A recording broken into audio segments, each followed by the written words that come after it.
should be live. Alright.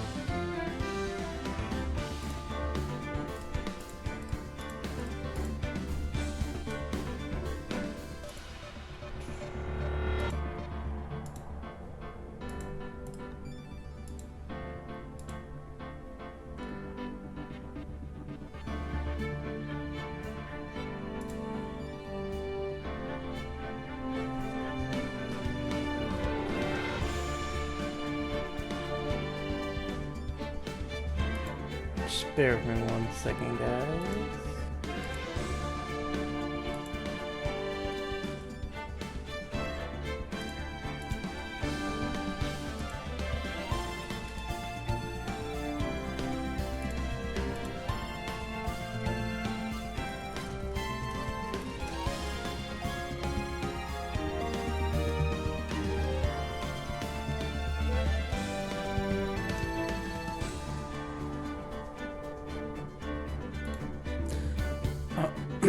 Alright, looks like everything's good. Perfect.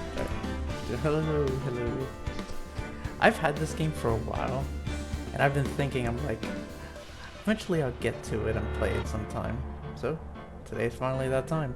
Now, I've seen bits of this like forever ago, but I've never played this game. So this will be entirely new for me. So, without further ado, let's get started. Now, there's 3 games, I think, before we start. There's 3 games, so we're going to start with the first one. So let's get started. Play game. Episode 1, the first turnabout. Play the first turnabout? Yes. What is that?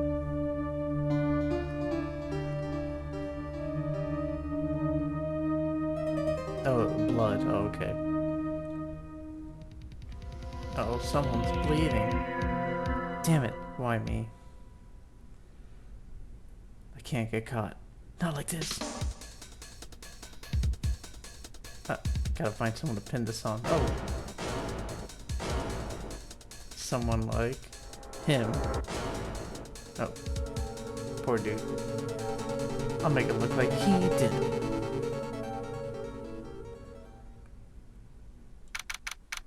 August 3rd, 9:47 a.m. District Court. Defendant lobby number 2. Boy, am I nervous. Right. Oh, hiya, Chiefo. Yeah, I'm glad I made it on time. Well, I have to say, Phoenix, I'm impressed. Not everyone takes on a murder trial right off the bat like this. It says a lot about you and your client as well. Oh, thanks. Actually, it's because I owe him a favor. Oh. A favor? You mean you need a defendant for this case? Yeah. Yes. Actually, I kind of owe my current job to him. He's one of the reasons I became an attorney. Well, that's news to me. I want to help him in any way I can. I just really want to help him. I owe him that much.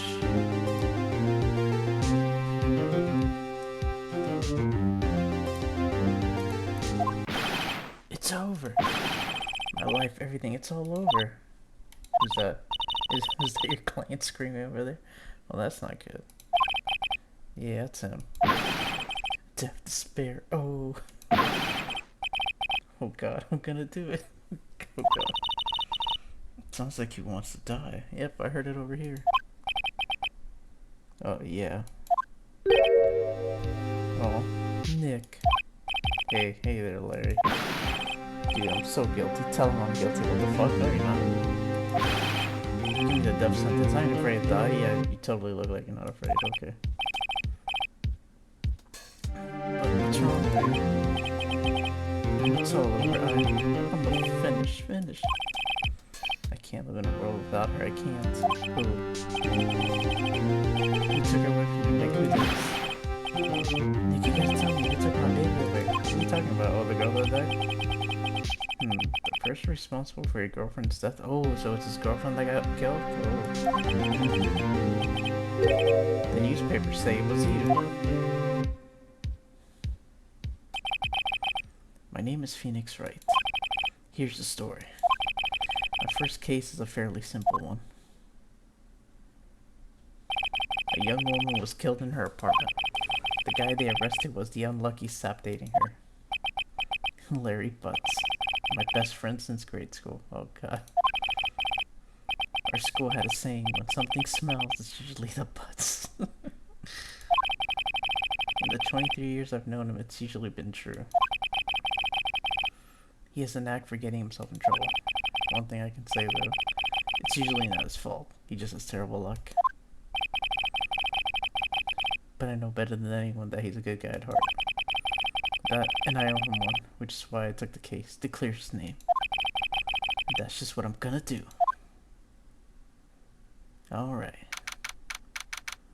August 3rd, 10 a.m. Alright. District Court number 2.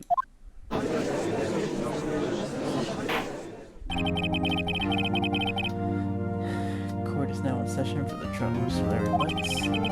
The prosecution is ready, Your Honor. The defense is ready, Your Honor. Mr. Wright, this is your first trial, is it not? Yes.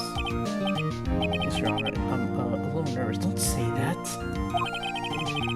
Your conduct during this trial will decide the fate of your clients. Murder is a serious charge for your client's sake. I hope you can control your nerves. Oh god. Thank you, Your Honor. Mr. Wright, given the circumstances, I think we should have a test to ascertain your readiness. What? Oh, so like tutorial. Okay. Yes, Your Honor. Hand shaking, eyesight fading, mom spaghetti. The test will consist of a few simple questions. Answer them clearly and concisely. Please state the name of the defendant in this case. Oh, let's see. It's me. No, it's Larry. The defendant. Well, that's Larry Butts, Your Honor. Correct. Just keep your wits about you and you'll be fine. Next question. This is a murder trial. Tell me, what's the victim's name? No, I don't.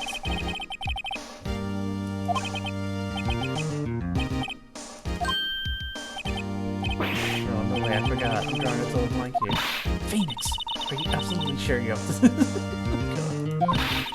I don't even know the victim's name. I know the victim. Well, of course I know the victim's name. I just forgot, temporarily. Oh, her name's Cindy.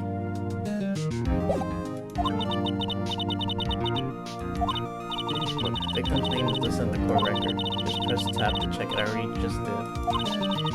Remember to check it off and do it for me, please. I'm begging you. I know, it's Cindy. Cinder block. It's my chief. Victim's name is Cindy still. Correct. Now tell me, what was the cause of death? She died because she was hit with a blunt object. She was struck once by a blunt object. You've answered all my questions. I see no reason why we shouldn't proceed. You seem much more relaxed, Mr. Wright. Good for you. Thank you, Your Honor. Because I don't feel relaxed, that's for sure. Well then. First, a question for the prosecution, Mr. Payne. Yes, Your Honor?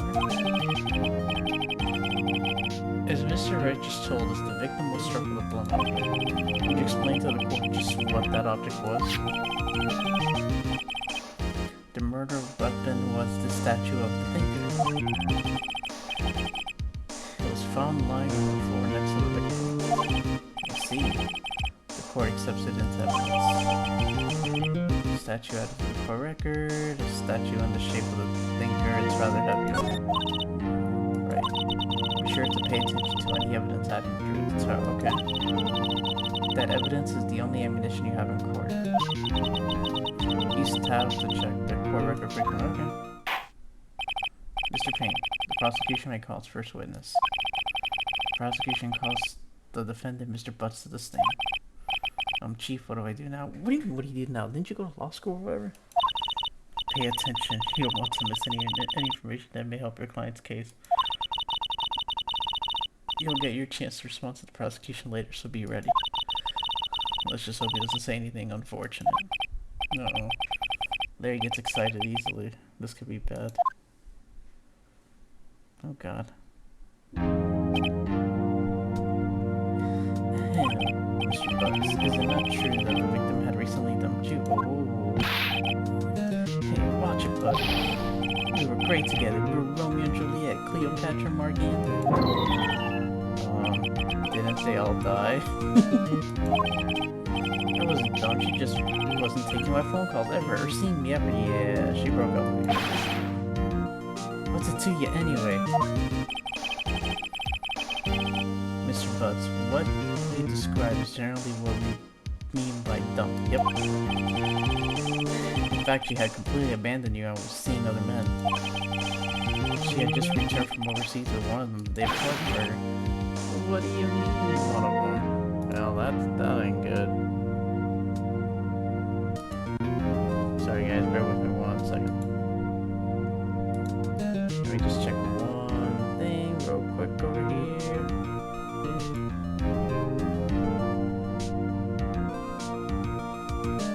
Okay, we're good. Sorry about that. Okay. What do you mean, one of them? Lies, all of it lies. I don't believe a word of it. Your Honor, the victim's passports. Oh, no, has been added yet. According to this, she was in Paris until the day before she died. Passport was added to the court record.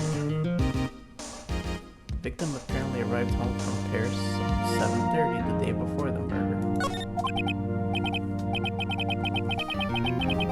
She appears to have returned the day before the murder. Yeah, that's what I just said. Dude, no way. The victim was a model, but did not have any large income. Oh, but did not have a large income.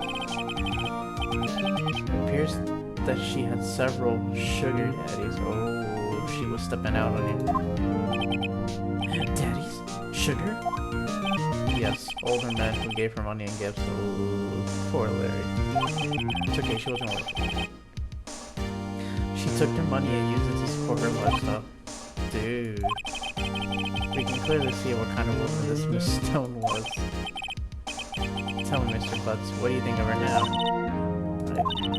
I don't think you wanted to answer that question. Yeah, Larry has a way of running his mouth in all the wrong directions. Should I stop him? My clan had no idea the victim was seeing other men. That question is irrelevant to this case. Oof, wince. Oh, I shouldn't say the parentheses. Dude, Nick, what do you mean irrelevant? That cheated she-dog. I'm gonna die, I'm just gonna drop dead. Yeah, and when I meet her in the afterlife, I'm gonna get to the bottom of this. Oh my god, Larry. Let's continue with the trial, shall we? I believe the accused's motive is clear to everyone? Yes, quite. Oh boy, this is not looking very good. Next question. You went to the victim's apartment on the day of the murder, did you not? Cool. Well, did you or did you not? Well, maybe I did and maybe I didn't. Oh, he won. What do I do? Have him answer honestly. And I'll send him a signal. Tell the truth. Yeah, I was there. I went. Order. Well, Mr. Butts. Dude, chill. She wasn't home, man, so, like, I didn't see her. Your Honor, the defendant's lying. Lying? The prosecution would like to call a witness who can prove Mr. Butts is lying? Well, that simplifies matters. Who's your witness? The man who found the victim's body just before making the gruesome discovery. He saw the defendant fleeing the scene of the crime. Order in the court. Mr. Payne, the prosecution may call as witness. Yes, Your Honor. This is bad. This is... On the day of the murder, my witness who saw the newspapers at the victim's building. Please bring Mr. Frank Sowit to the stand. Wait a second, that's the guy who killed her. We saw him in the beginning. No, Mr. Sowit, you sell newspaper subscriptions, is this correct? No, you don't. Oh yes, newspapers, yes. Just look at that face. The face of lies. Mrs. Sowit, you may proceed with your testimony. Please tell the quote you saw on the day of the murder. Witnessed account. Okay. I was going door to door selling subscriptions when I saw a man fleeing an apartment. I thought he must be in a hurry because he left the door half open behind him. Thinking it's strange, I looked inside the apartment. Then I saw her lying there, a woman, not moving, dead. I quailed in fright and found myself unable to go inside, sure. I thought to call the police immediately, however the phone in her apartment wasn't working. I went to a nearby park and found a public phone. Why wasn't her phone working? I remember the time exactly. It was 1 p.m. The man who ran was without a doubt the defendant sitting right over there. Wait a minute, if the phone wasn't working, could the power have gone out or something? Larry, why didn't you tell the truth? I can't defend you against a testimony like that. Yeah, why? Yeah, that's what I was saying to myself, yeah. Incidentally, why wasn't the phone in the victim's apartment working? Your Honor, at the time of the murder, there was a blackout in the building. So then, whatever time he thought he saw was the time that the power went out.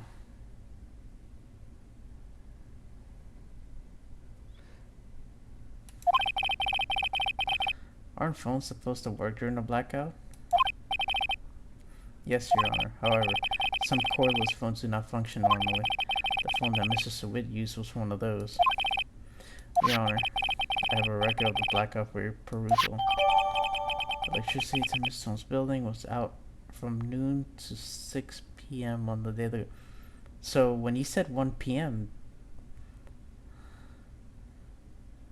that's when the time went out. Okay? Now, Mr. Ray. Yes. Yes, Your Honor. You may begin your cross-examination. Cross-examination, Your Honor? What do you mean? Don't you know? Alright, this is it, the real deal. What exactly am I supposed to do? Why, expose the lies in the testimonies the witness just gave. Lies? What? He was lying? Oh my god, like everyone tells the truth. Your client is innocent, right? And that witness must have lied in his testimony. Or is your client really guilty? How do I prove he's not? Hold the key, it's in the evidence. Compare the witness testimony to the evidence at hand. Can I do that right now?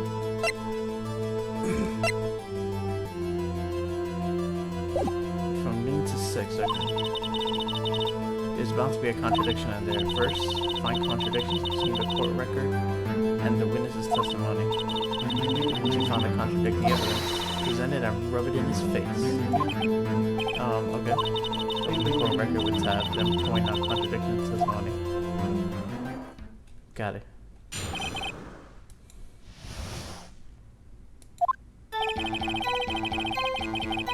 I was going door to door selling subscriptions when I saw a man fleeing an apartment. I thought he must be in a hurry because he left the door half open behind him. Thinking it's strange, I looked inside the apartment. Then I saw her lying there, a woman not moving dead. I quailed in fright and found myself unable to go inside. I thought to call the police immediately, however the phone in her apartment wasn't working.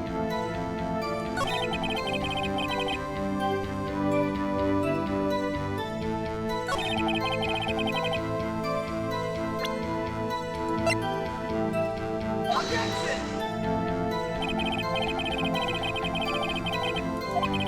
How exactly are that evidence of the sandwiches? Not really. Aren't, are they? Oh, did I fuck up? I did. I don't think that one made any points to the judge.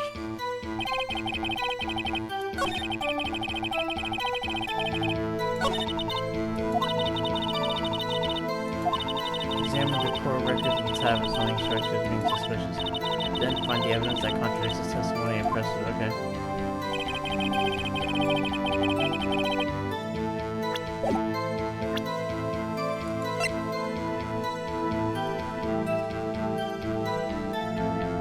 Wait a minute. Time of death, 7:31. 4 to 5 p.m.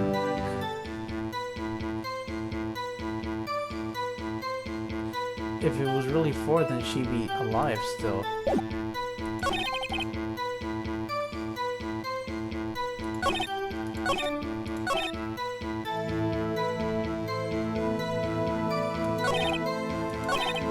I think I was right with the time.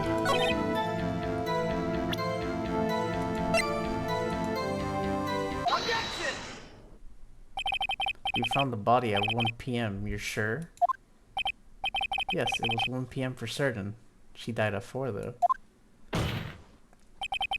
Frankly, I find that hard to believe. Your statement directly contradicts the autopsy report. The autopsy notes the time of death at sometime after 4 p.m. There was nobody to her, no body, to find at 1 p.m. How do you explain this 3-hour gap? No one look at him, he's quaking in his boots. Oh, that? Oh, This is trivial, the witness merely forgot the time. That's a big thing to forget. After his testimony, I find that hard to believe. Mr. Swift, why were you so certain they found the body at 1 p.m.? Gee, that's a really good question. Great job, right way to put him on the spot. That's all you have to do, point out contradictions. Lies always beget more lies. See through one and their whole story falls apart. Alright, we did. Wait, I remember now. Would you care to give your testimony again? Okay. Time of discovery. You see, when I found the body, I heard the time. There was a voice saying the time. It was probably coming from the television. How could it have come from the television if your power was out? Oh, but it was 3 hours off, wasn't it? I guess the victim must have been watching a video or on the tape. No.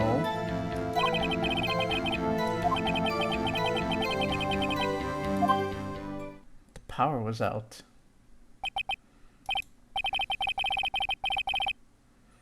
I see you heard a voice saying the time on the taped program.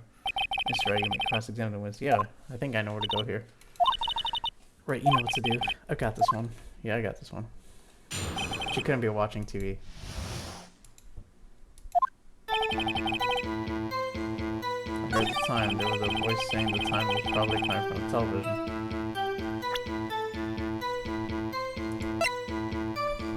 No, Objection! Yep. Hold it right there. The prosecution has said there was a blackout at the time of discovery. And this record proves it.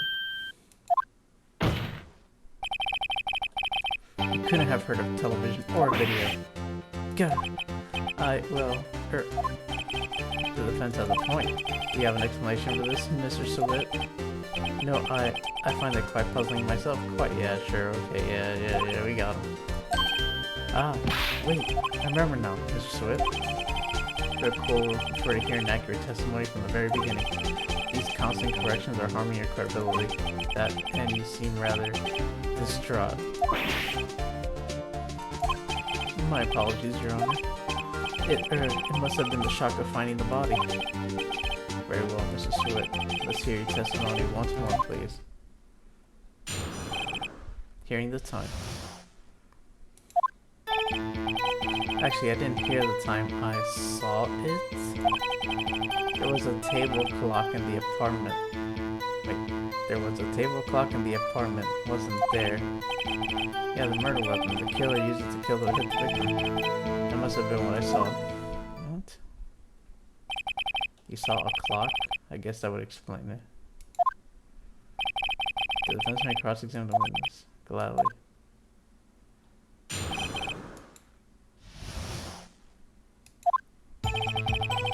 Actually, I didn't hear the time. I saw it. There was a table clock in the apartment, wasn't there? The only thing... Could this be a clock? Objection! Wait just a moment.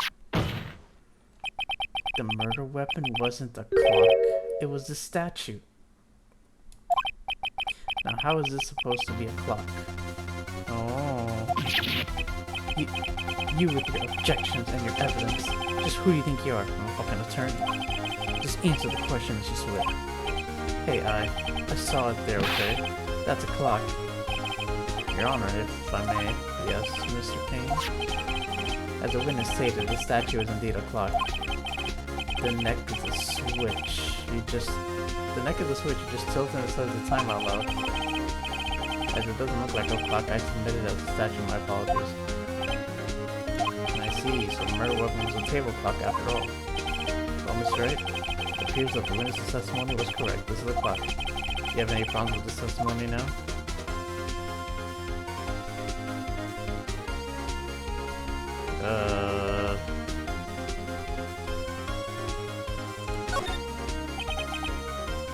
I guess not. There was a clock on the scene, so no problem.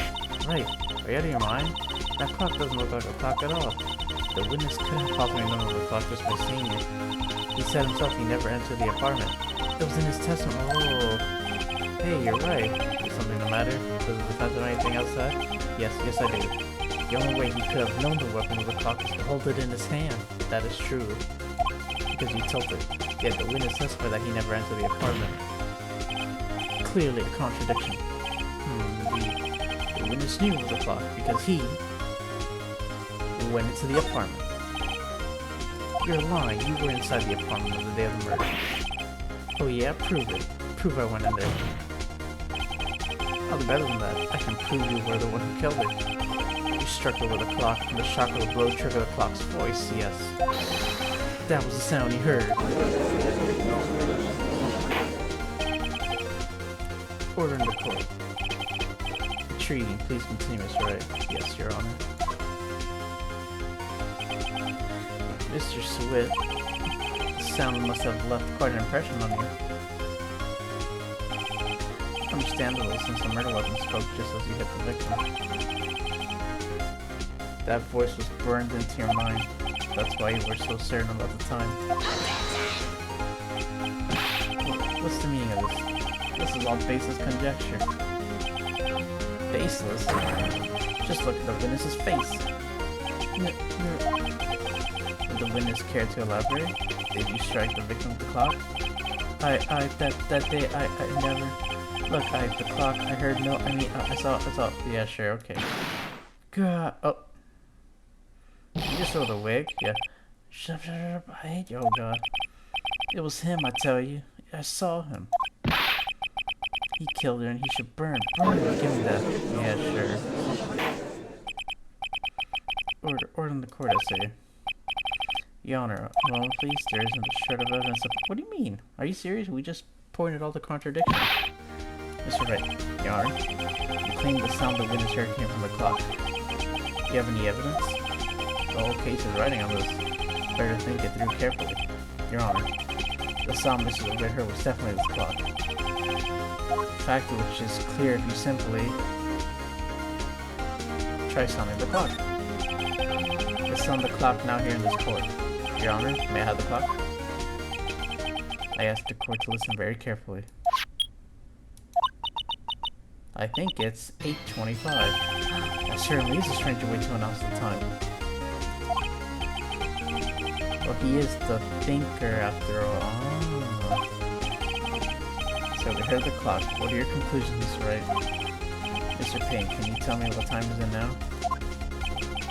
It's 11:25.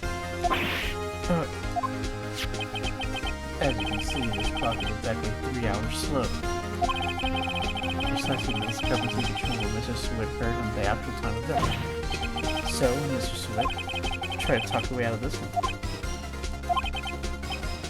Haha. You forgot one thing. Uh-oh, what's he talking about now? While it may seem like the clock is running 3 hours slow, it proves nothing. How do you know it was how it was running 3 hours slow on the day of the murder? If you can't prove that, you don't have the case. Well, she went on a trip. I bet you she took the clock. She probably took the clock and changed the time to where she was. That's right. It seems you lack the critical evidence to support your claim. No, we don't. We have it. Yes, Your Honor. This means I cannot let you indict the witness. Unfortunately, descends across examination of Mr. Frank Sowett. I come all the way down here to testify, and look what happens. You treat me like a criminal, You lawyers are all slime. Grr, I almost had him. Sorry, Larry. I failed you. There's nothing I can do about it now. Not so fast, Mr. Sowett. Mia, I mean Chief. Listen up, Brett. Don't throw this one away. Not like this. Think. Chief. It's over. No, it's not. The passport. I can't prove the clock was just... Yes, it was. The clock. The passport. She probably took it with her.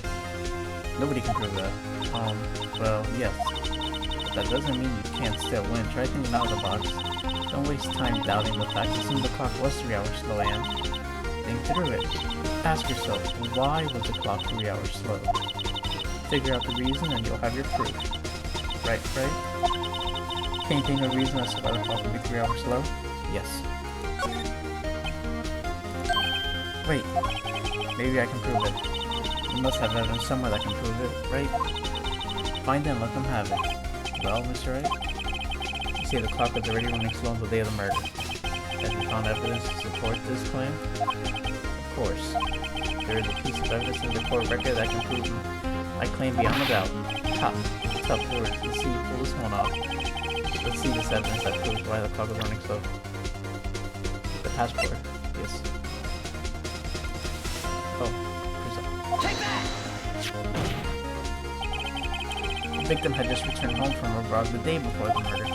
As we all know, the time difference between here and Paris is 9 hours. When it's 4 p.m. there, it's 1 a.m.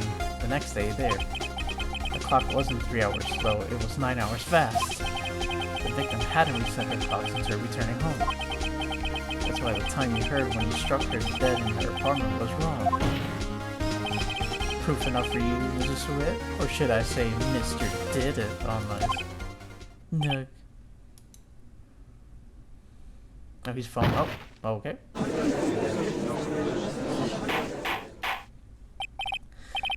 Order, I say. Well, this case has certainly turned out differently than we all expected. Mr. Payne, your witness? He was arrested and taken away, Your Honor. Very well. Mr. Wright? Yes, Your Honor. I have to say, I'm impressed. I don't think I've ever seen someone complete the defense so quickly. Find the true culprit at the same time.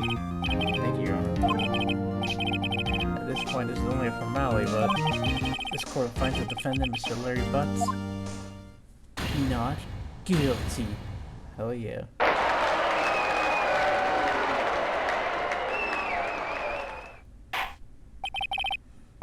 And with that, the court is adjourned.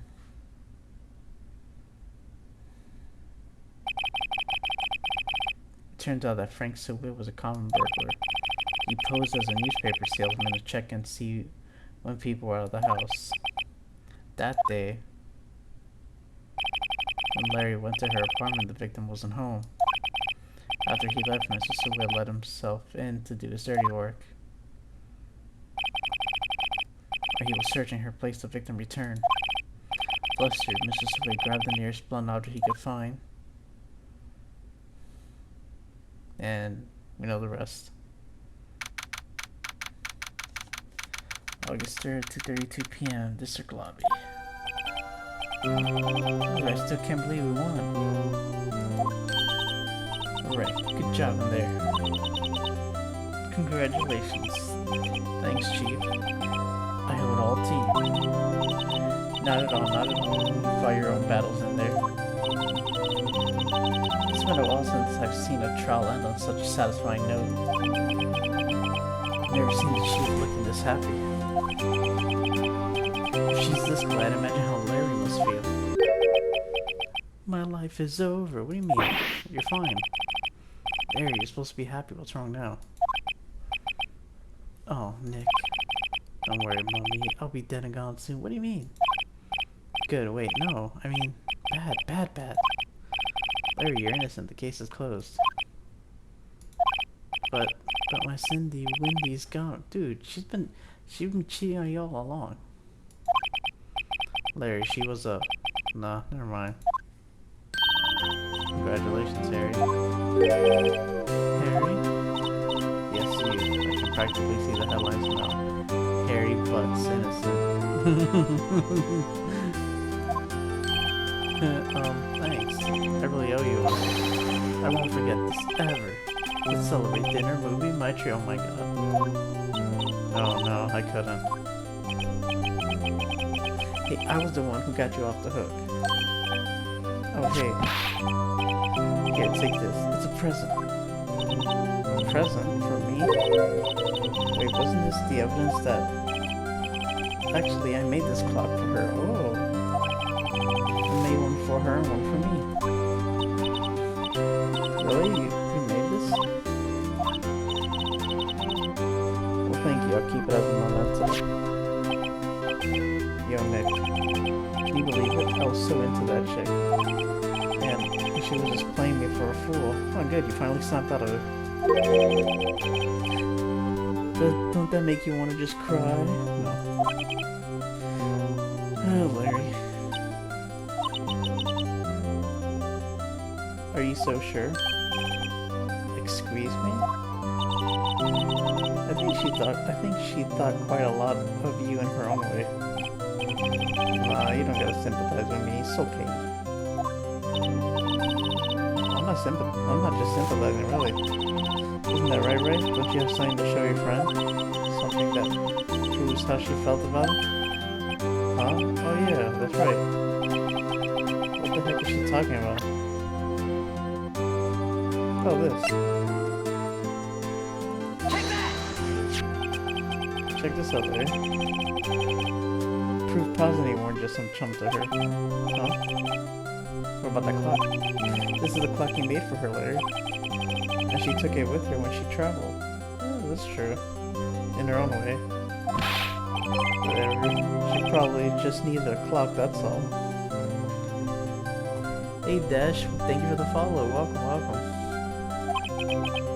You think so? It's a pretty heavy clock to take traveling. Yeah, that's true. She wouldn't just take a heavy clock like that for nothing. In her own way, she cared.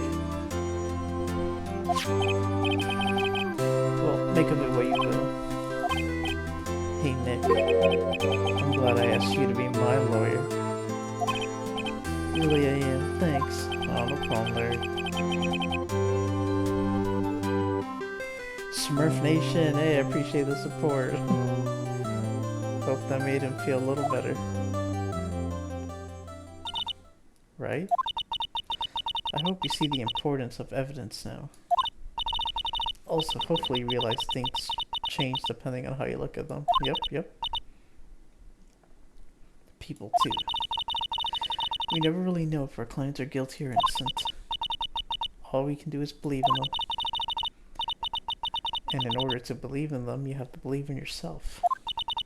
Right. Listen, learn, grow strong. Never let go of what you believe in. Never. Okay. Well, I think our work here is done. Shall we be off? Yeah, I guess so. Say, how about dinner on me? Oh. We'll drink a toast to innocent butts. Yeah. Oh, speaking of Harry, you were saying part of why you became a lawyer was because of him. Or, yeah, part at least. You have to tell me more about it sometime. Maybe over drinks? And so my first trial came to a close. Larry slapped me on the back and said, "Gee, Nick, it's good to have friends." But I'm pretty sure he's not going to pay us unless you count the clock he gave me, I didn't know it then. But that clock was soon going to be at the center of another incident. Oh. And I promised to tell the chief about me and Larry. Would be one promise that I wouldn't be able to keep.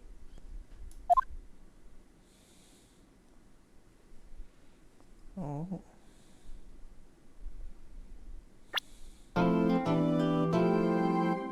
A brand new episode has been added. Oh god, what is this? Turnabout Sisters. Yes.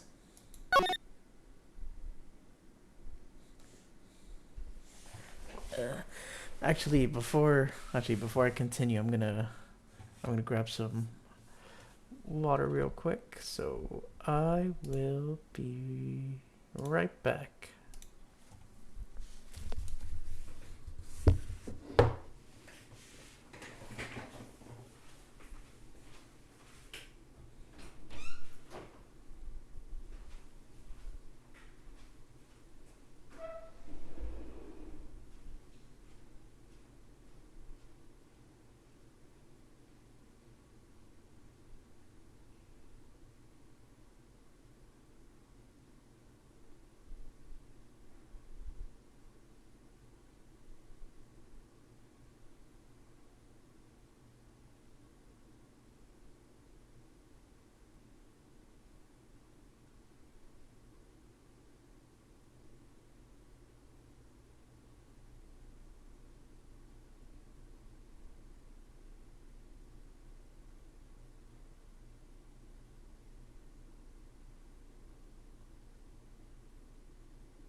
Alright, I'm back.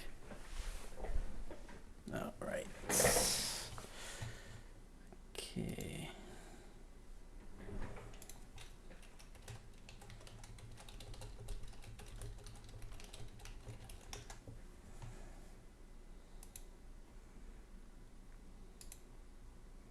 Alright, back to the game.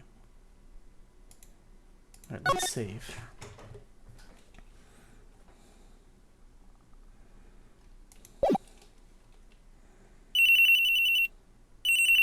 Ring, ring, okay. Beep. Hello, this is Maya. Hey Maya, it's me. Mia, what's up? You haven't called in a while. Sorry, I've been so busy. How are you been? Well, lonely, and it's all your fault. No, I'm just teasing. I've been great.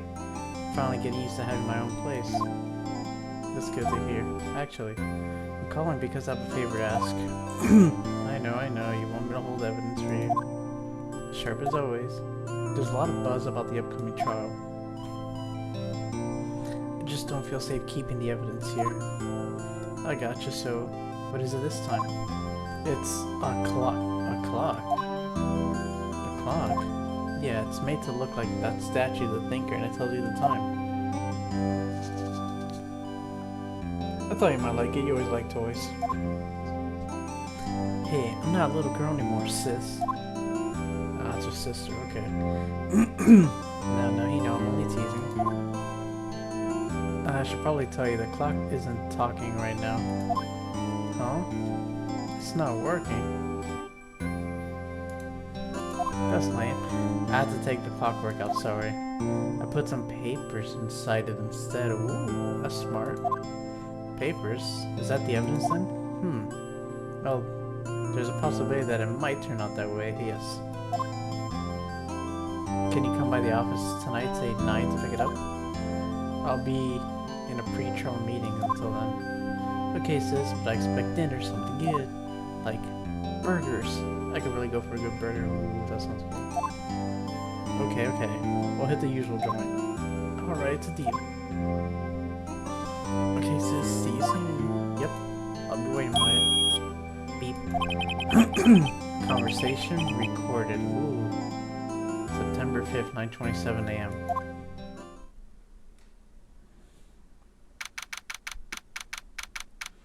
September 5th, 8:57 p.m. Fay and Co. Law offices. Now, Miss Fay, I'll take what's mine. The papers. I'm sorry, but I can't give you what I don't have. Miss Fay, you are a poor liar. Why, I see it right over there. That must be the thinker that swallowed those papers. How could you know? Ho ho. You are not figures of my background? Gathering information is my business, you see. I should have been more careful. Ho ho. My dear Miss Faye, I am so very sorry. But I'm afraid I must ask you for one more thing. Your eternal silence. Farewell, Miss Faye. No! Oh my god. He got used again? Oh god.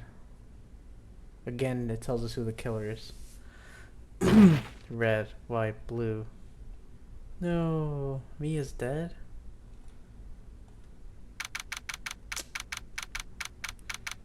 September 5th, 9:08 p.m. Uh-oh, I'm late. Huh? That's strange. Guess the chief left without me. No. She said her sister was coming over, so we should all go out for dinner. What's that smell? Blood? Mia! Maybe she's in her office. Let's move. That smell. Blood. Sob. Sis. Someone's there. Oh, her sister. Chief? Chief? Chief!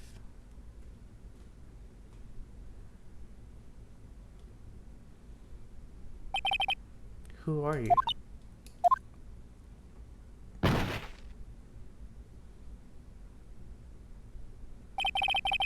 That strange girl dropped out cold. That left her lying on the office sofa. I went back to the chief where she lay under the window. Damn. Her body was still warm. Yeah, it only happened a few minutes ago. I could feel it when I held her shoulder. Then all too quickly it began to fade. Until finally she was cold. Chief. Yeah, we gotta examine.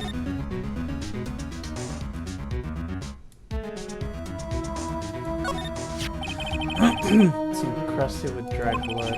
How ironic that this became the murder weapon again. Chief. It's hard seeing her like this, but are there any clues here? She was struck on the head with a blunt object.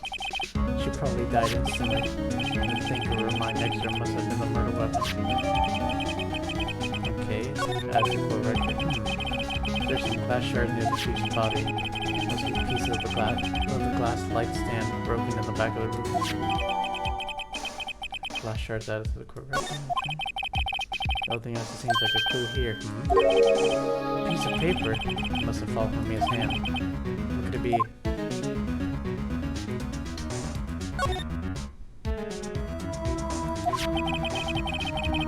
A word is written in blood on the scrap of paper. Maya? Did Mia write this?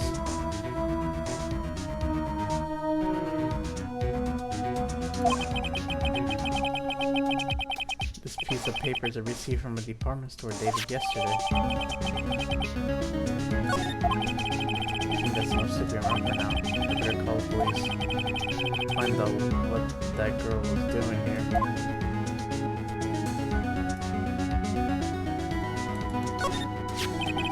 Some shards of glass are scattered on the floor. They seem to be remains of a glass light stand.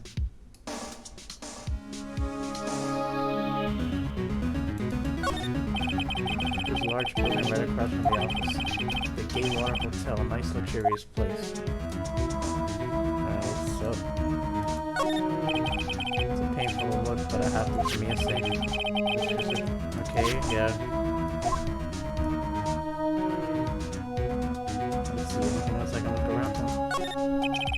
The chief's chair, a simple functional design, feels pretty good to sit into.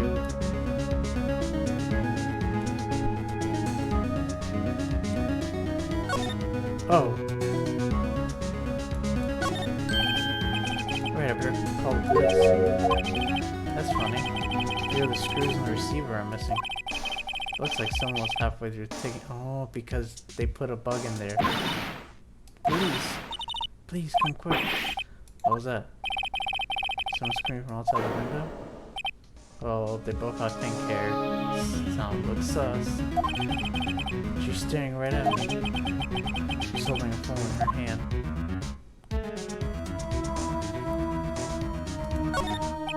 The phone receiver missing a few screws. I better not use it.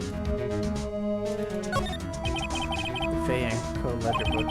Everything is written in the chief's ultra neat handwriting. It's a small office, but it makes a good bit of money. Surprisingly, the chief was never good with machines. But all she used this PC was for email.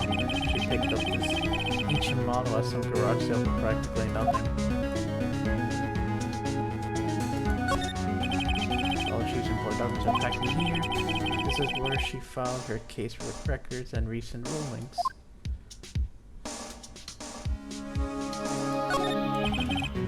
Hold on, I saw something there. Chief had a very particular policy about offers to occur, spend big on stuff that clients use, but keep your own stuff simple.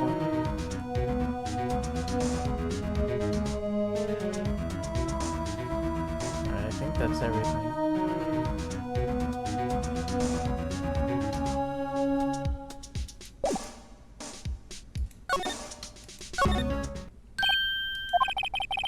That girl just now, where'd she go? Put her right there on that sofa. Oh, I hope she didn't run on me. Oh, there she is. Don't scare me like that. Excuse me, but who are you? It's okay, I work here. Maya. Maya Faye, her sister. Maya Faye. Maya. So Mia was writing this girl's name. May I show her the receipt? I never thought there'd be a use for evidence like this outside the courtroom.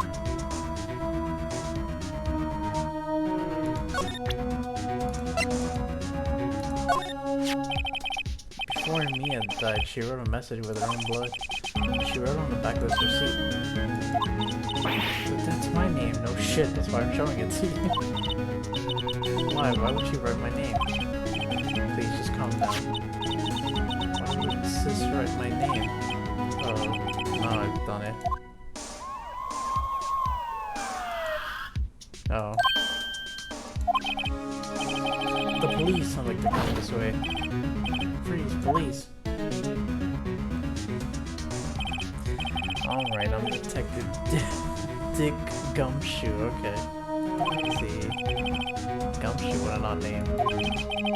Received a report from the building across the way, see. Got a person saying they saw a murder. Must have been that woman I saw. Anyway, I don't want either of you moving 1 inch, okay? Great, just great. My wait, she wouldn't have. Whoa! Excuse me. Eek. This word Maya here mean anything to you? That's my name. What? The victim drew this here note in her own blood, see? With the dying breath she wrote down the killer's name. I doubt it. Killer? I'm not. Case closed. They're coming down to the precinct, ma'am. What?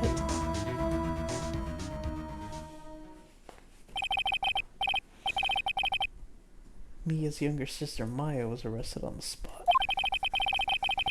I was taken in for questioning and then get out till next morning.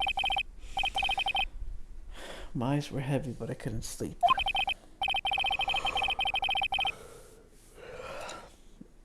I sat around waiting for visiting hours to begin at the detention center. I had to talk to Maya as soon as possible. September 6, 9:07 a.m. detention center. Oh, they have poor Maya locked up like a criminal.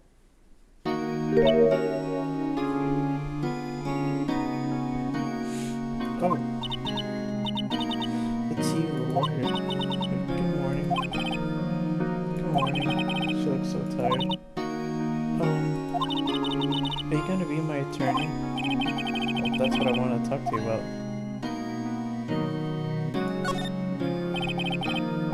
First things first, I better get her cheered up. Yeah, of course I will. Cheer up. Really?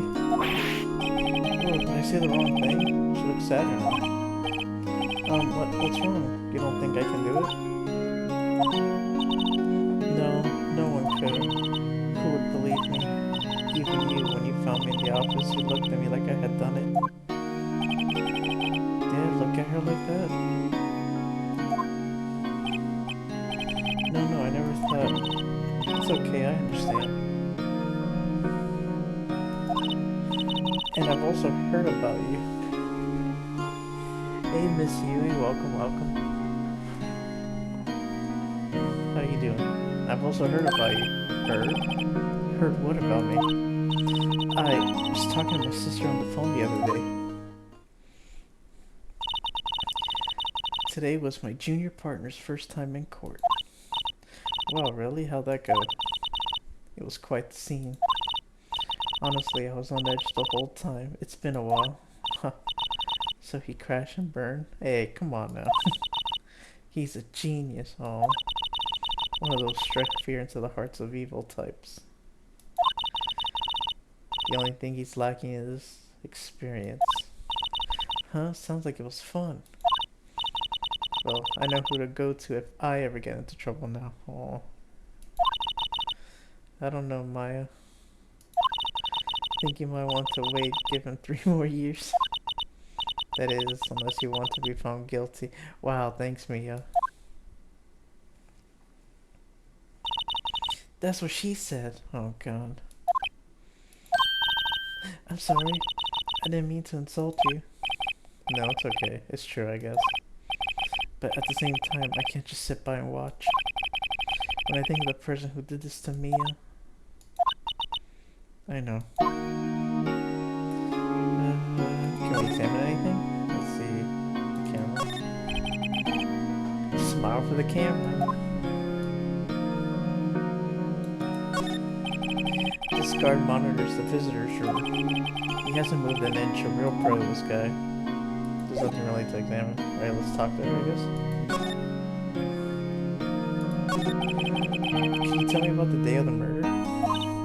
Yes. Let's see. That morning I got a call from my sister. She wanted me to hold on to a piece of evidence for an upcoming trial. Evidence?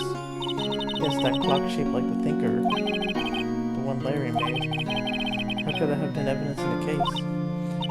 Right. She said something about that. I remember. Do you want to hear it in her own voice? What do you mean her own voice? Yes. I'm pretty sure our conversation is... Oh, that's right. Her conversation is on her cell phone. Okay. You recorded it? Yeah, I forgot how to delete those things. I guess about Maya. There's something I've been wanting to ask you. Yes. What's with that outfit? Oh, this? This is what all acolytes wear. It's my uniform, you could say. Acolytes? Like people in religious training? What is it you do?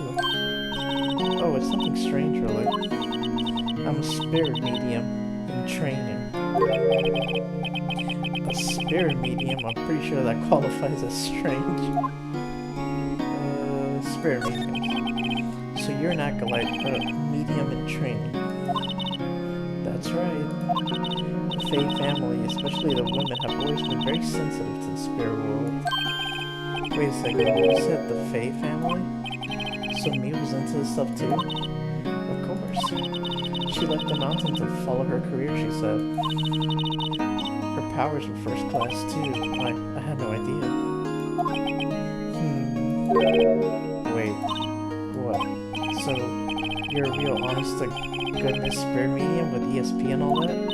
Yes, in training. Oh. Oh, can't you contact me as spirit then? We can just ask her who killed her.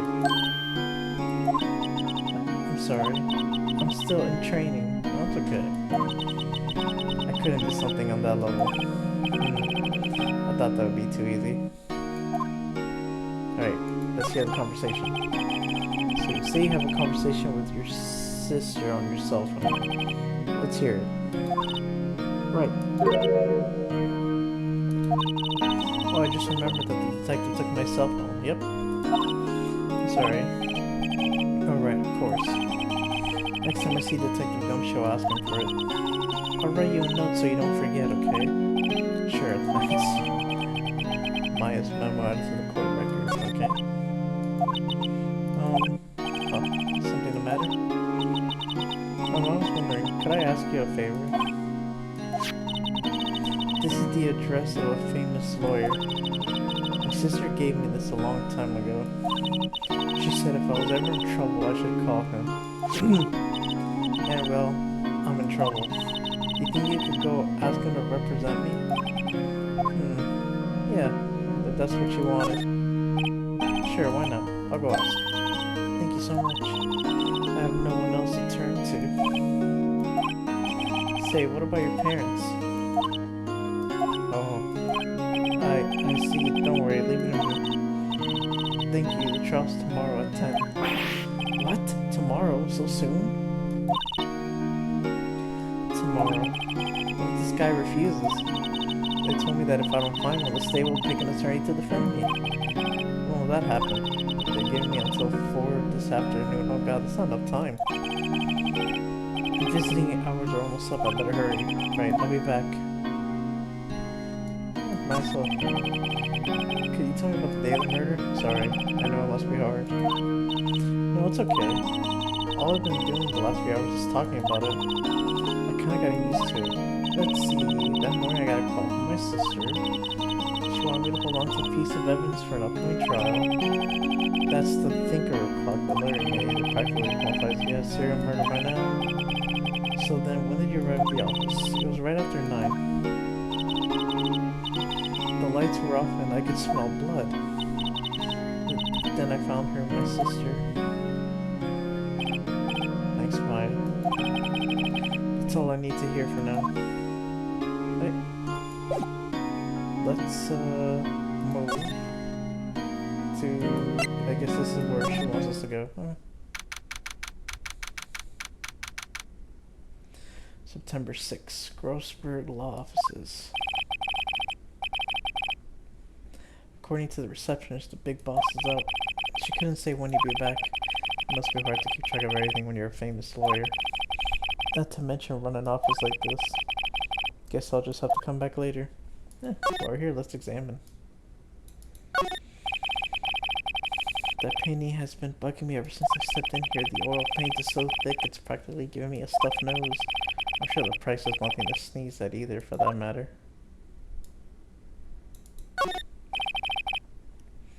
A solid mahogany desk. The wood's been polished to a deep luster. Expensive looking bookshelves filled with expensive looking books. Funny, they don't look like they've been read.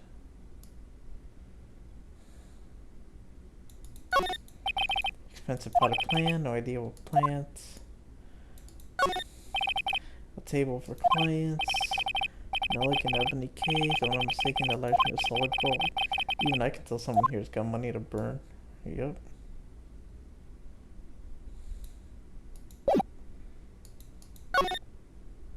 I guess back to the detention center. Hey, what is it? Did you meet the lawyer? Sorry. I haven't seen him yet. I see. Better go see if I can find this elite lawyer she's talking about. Oh, I wanted to go here. Yeah. September 6th, Fanco Law Offices. The office is filled with police officers. They're all busily searching for clues. Hey, you there. This is a crime scene, pal. No trespassing. I'm sorry. Don't I know you from somewhere? How do you forget me?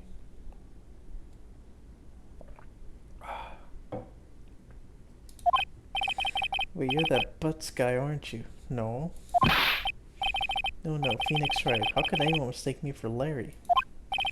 Oh, I guess I got the wrong name, Mr. Wright. Sorry about that. That Butts guy, he was a killer. And you're no killer, right? He was proven innocent.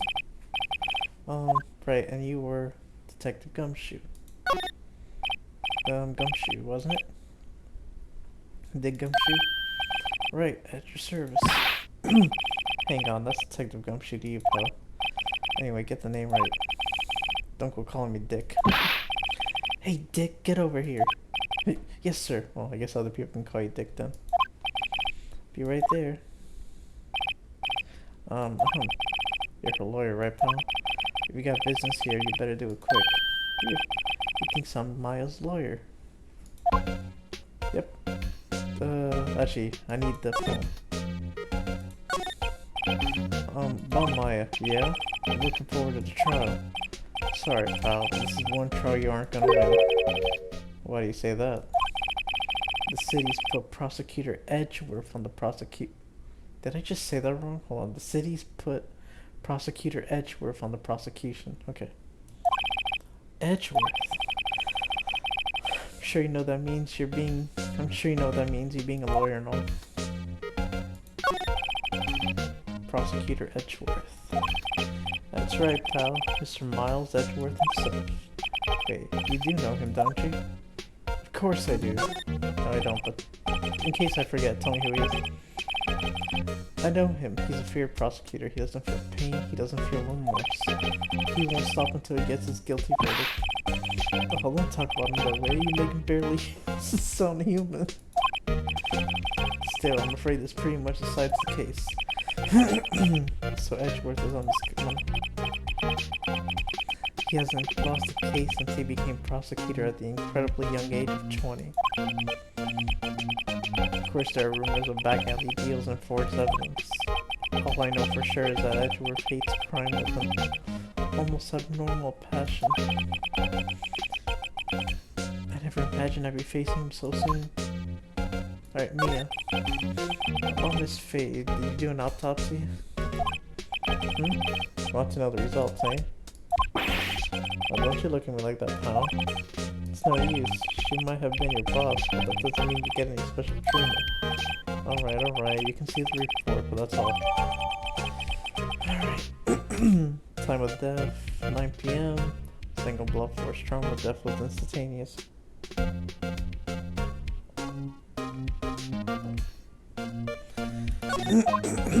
Alright. Let me examine.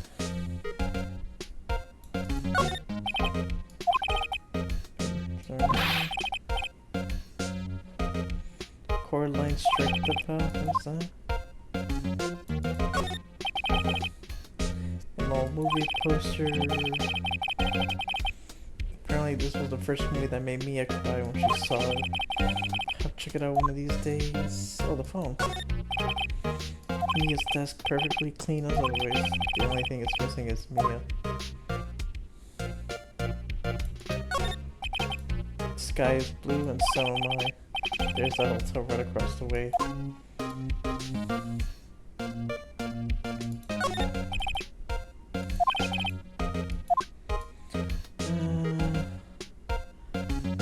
That's all we can examine.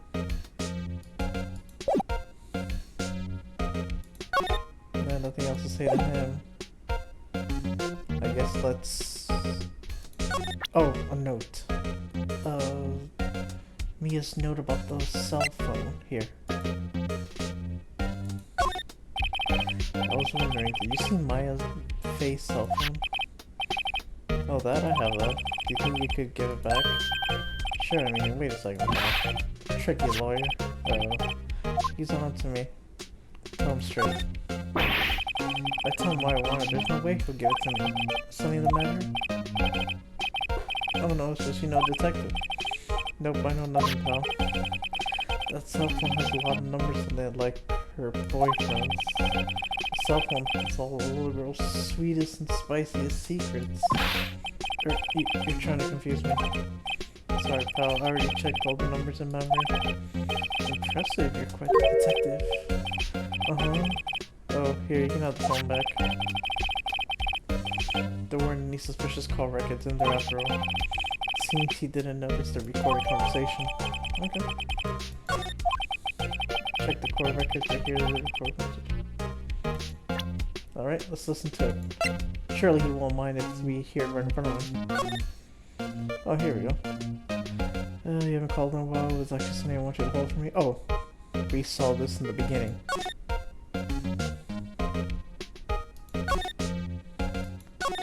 Yeah.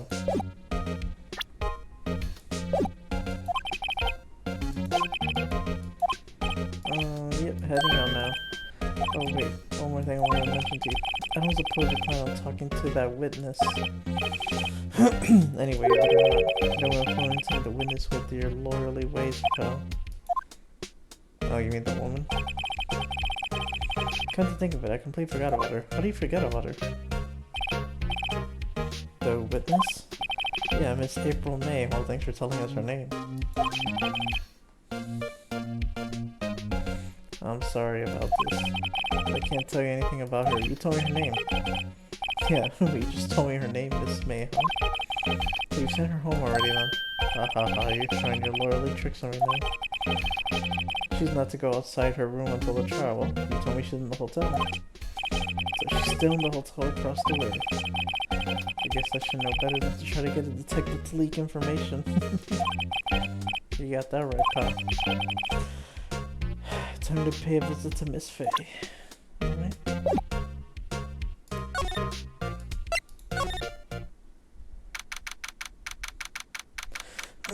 What's that doing there? Oh god. Well, hello there, handsome. Oh god. Hi. Smooth, right? Real smooth. You're the lawyer, aren't you? The detective told me. He said, don't say nothing to that lawyer, pal. Tee-hee. Oh god. Memo to self. Thank Detective Gumshoe for making my job harder. Gee, this is all like something out of a movie. It's also exciting. I can hardly contain myself. Oh god.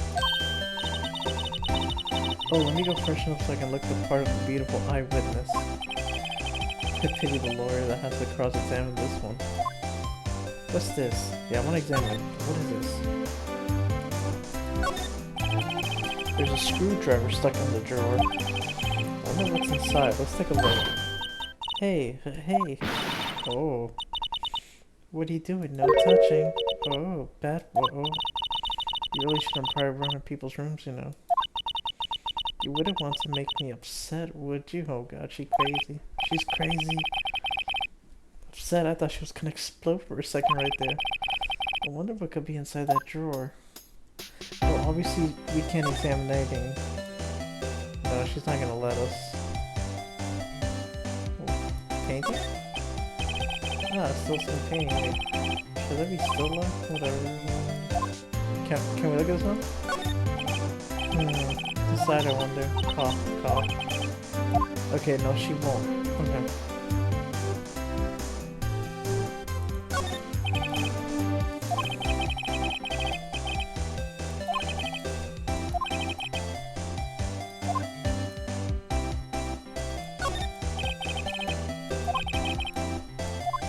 Two glasses, so somebody else was in here with her. Yeah, let's talk to her. I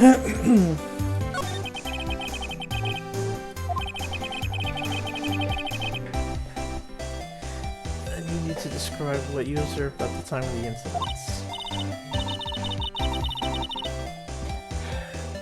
Oh, observed incident? You sound just like a lawyer in the movies. Like a man with a big vocabulary. Oh god. Better not encourage her.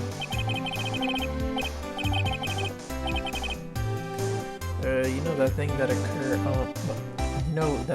occurred, happened the other day, the bad thing. What did you see when it happened? I don't suppose you could tell me about it, pretty please. Let me see, well, dream on. If you want to know, you'll just have to come to court tomorrow, Mr. Lawyer. Oh boy. Could you just... Who exactly are you? Oh, Mr. Lawyer, are you kidding? I mean, I'm just asking who you are. No, hey, I'm just doing my job here. You know you're cute when you blush. Believe me, this is the first time in my life I've blushed this much. Hey. Right, can you just tell me what is it you do? Well, no, T. And you had your little hopes with, didn't you? boy, she's not gonna tell us shit. I see there are 2 glasses on the table. Is someone staying here with you? Oh, what amazing power of observation. He must be one of those famous detectives like on television. Oh no, not me, I'm just a lawyer. Say, Mr. Big Detective, why don't you go look for clues in the garbage? Miss May doesn't like nosy little lawyers. Oh boy. She's not gonna tell us shit. She's pretty much useless. Let's go see if this guy's back by any chance. Seems like Mr. Oh. Nah. Oh, he's back. That was the most over-the-top clearing of the throat I've ever heard. So you're the one they say has been looking for me. Yes, that's me. He looks even... Sorry about that. He looks even grander than I imagined. That badge on your collar. So you're a lawyer, are you now? Yes, well, yes. What do you want? I'm not particularly busy these days. Please proceed. Not busy? How come no one can get in touch with you? Something the matter? You came to see the one and only Marvin Grossberg, did you not? Well, here I am, boy. What do you want? Out with it. Well, sir, actually, it's about Maya, my Faye. Ah, yes. My Faye, go on. By the strange reaction. Cha-cha. I'm actually quite busy here. You just said you weren't busy. I can't go taking cases on a day's notice. Nope, it's quite impossible. Wait a second. How did you know the trial's tomorrow? Yeah. Anyway, I'm afraid it's entirely impossible for me to represent her. Sorry. End of discussion. It's kind of sus. What's going on? He refuses me before I even got a chance to ask him. Yeah. What do I tell Maya?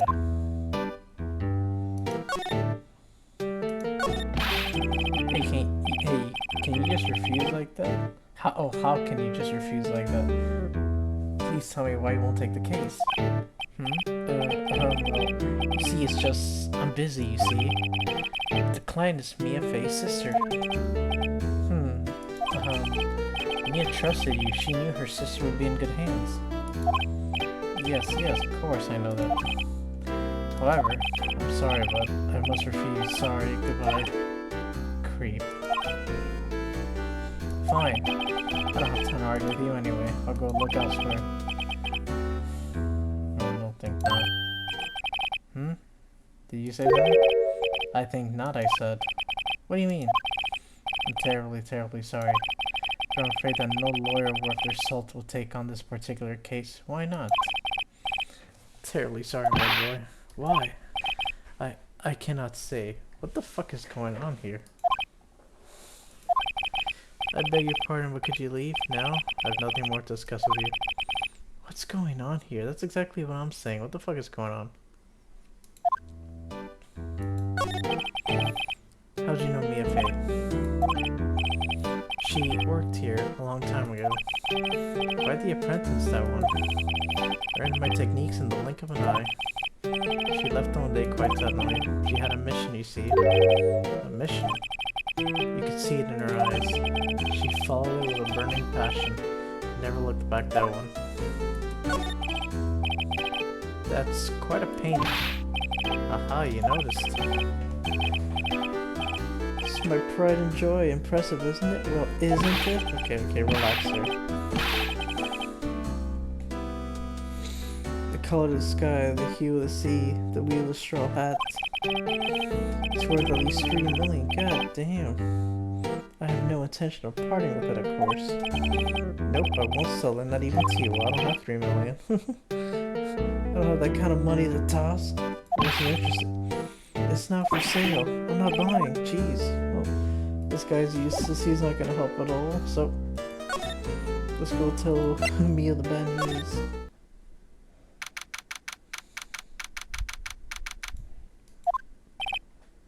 Hiya. Oh, you're back. Did you find the lawyer? Well, what do I tell her? Well, see, just be honest. I really don't think you should use that guy. He didn't seem healthy. He was all skin and bones. The opposite, but what really happened? You don't mean he refused to help? I see. I've been abandoned then.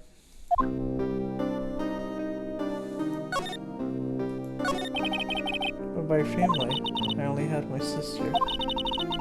My father died when I was very young, and I don't know where my mother is. Don't know? So she could still be alive? The women in my family have been mediums for generations. They say a lot of spiritual power runs in our blood. About 15 years ago, our family was involved in an incident. There was a man and he ruined our mother's life. Ruined. After that, she disappeared. Several years after that, my sister announced she would become a lawyer when she left the mountain. So you live by yourself? Yep. I got used to it. Well, also, I had to become independent or I would lose my powers. I feel bad for her all by herself up on that mountain. So who was this man who ruined your mother? About 15 years ago, there was an unusual murder case. It made quite a stir. Everyone was talking about it, apparently. The police were running out of leads and they were getting desperate. Wait, they didn't use a spirit medium, did they? The police convinced my mother to try to contact the victim. Wow, so what happened? The case was solved, we thought. You thought? The man my mother helped the police capture was innocent. The police's consultation with the medium had all been carried out in secret, of course. But a man found out about it and leaked it to the press. He told all the papers that my mother was a fraud and the media jumped on it big time. My mother, became the laughing stock of the nation. I see. White. Excuse me? White? That was his name, my sister told me. White. Just a little longer now before the strange appointed lawyer comes, I guess. 4 p.m. time's up.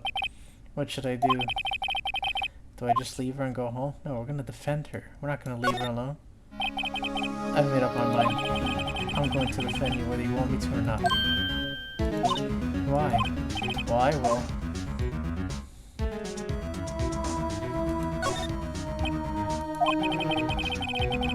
No one is as sad as a person without any friend. I know I've been there a long time ago. Why did I become a lawyer in the first place? Because someone has to look up for the people who have no one on their side. I won't abandon you. You can count on me.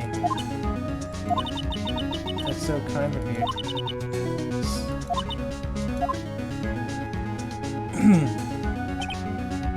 Well, let's fight this one and get you out of here. Right, thank you. Yeah, she smiled at least. She looks like an entirely different person. One last question. You are innocent, right? Are you serious, dude? Yes.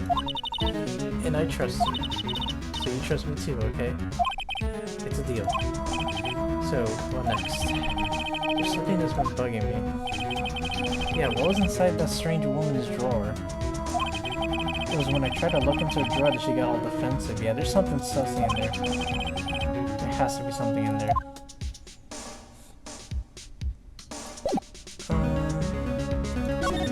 Let's see if we can go sneak back in. Is she there? Oh.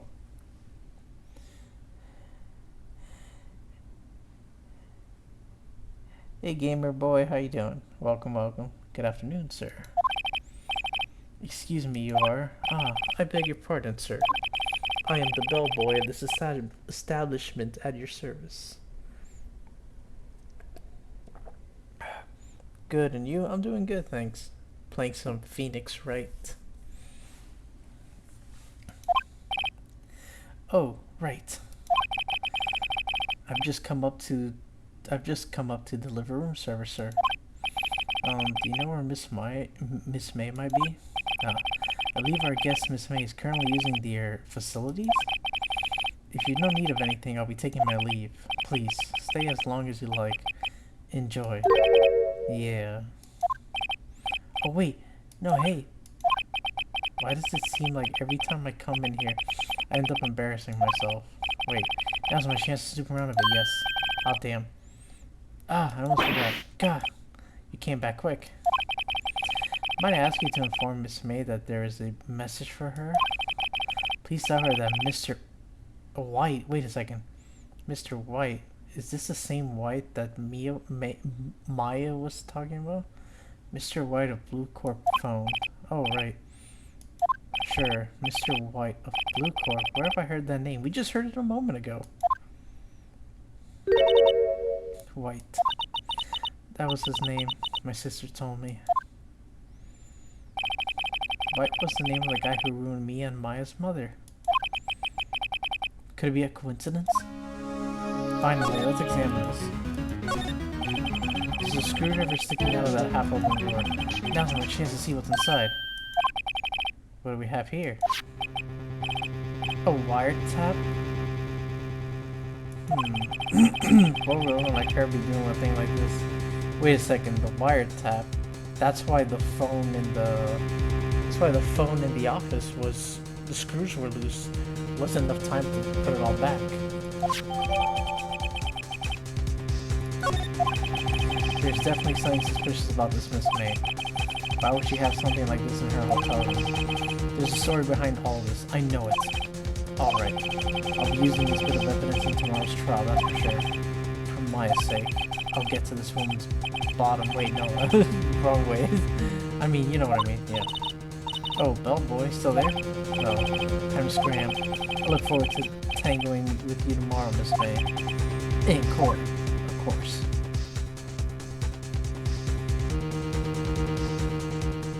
To be continued. Of course, let's save.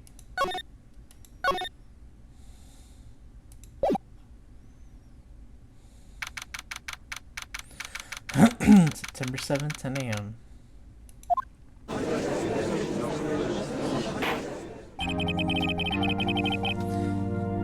Court is now in session for the trial of Miss Maya Fey. Prosecution is ready, Your Honor. The defense is ready, Your Honor. Miles Edgeworth. I better not show any signs of weakness there. You'll be on me in an instant. Mr. Edgeworth, please give the court your opening statement. Thank you, Your Honor. The defendant, Miss Maya Fey, was at the scene of the crime. The prosecution has evidence she committed this murder. And we have a witness who saw her do it. The prosecution sees no reason to doubt the facts of this case, Your Honor. I see.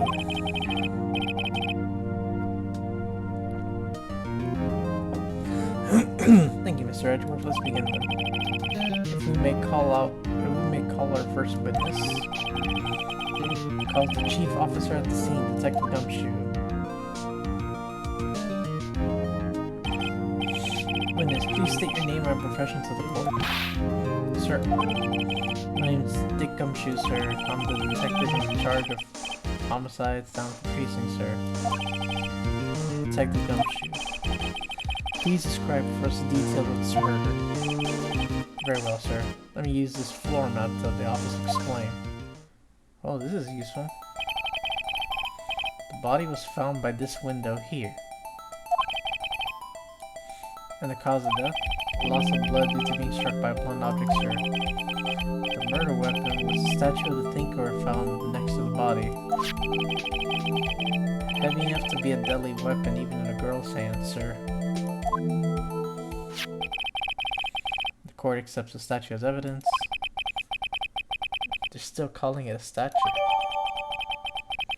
Floor plans, that's going to be useful. Now, detective. Yes? You immediately arrested Miss Mai-Fei, who was found at the scene, correct? Can you tell me why?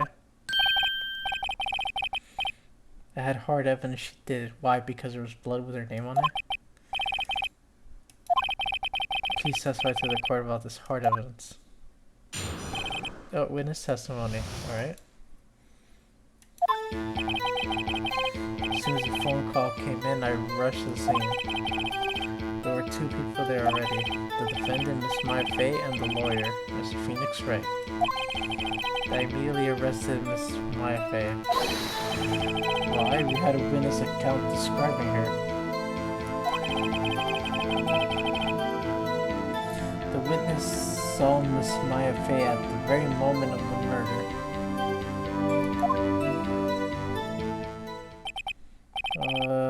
I don't... The very moment? I don't think so. Where's the autopsy report? At 9.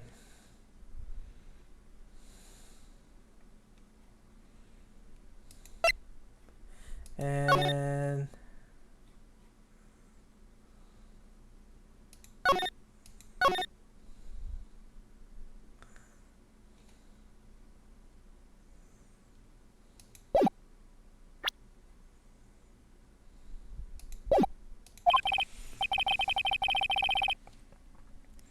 Very well. Let's see. Yes, Your Honor. Cross-examination. What? I couldn't see a single contradiction in that testimony. Whoosh. Smack. Hey, Maya just threw something at me. Fuck you do. What is this? Well, my sister couldn't find any contradictions in a witness testimony. She would bluff it and press the witness on every detail. The witness always slips up and says something wrong. It worked lots of times. I should have expected Maya would know some of her sister's tricks. Alright, let's give this a try. Something the matter? No, Your Honor. I'd like to begin my cross-examination.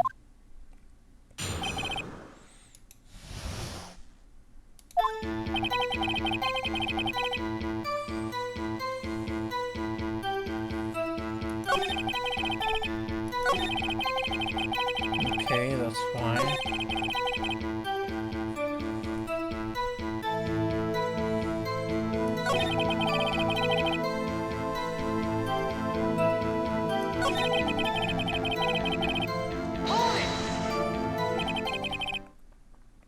At the very moment, hold on just 1 second.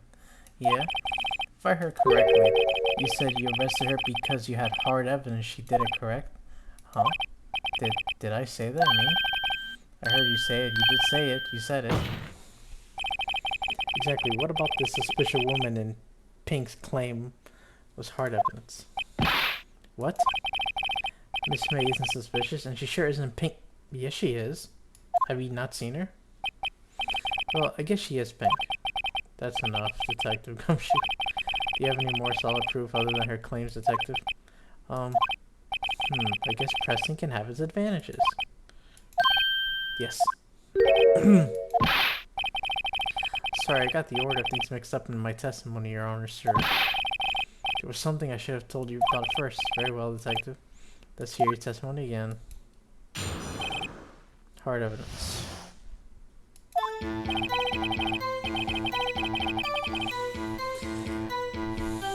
After securing the suspect, I examined the scene of the crime with my own eyes.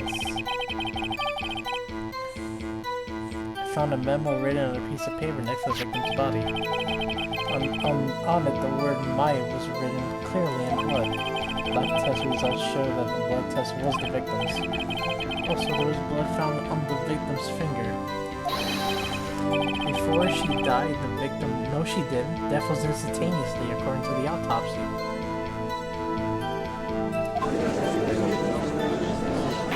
Objection! That's not true.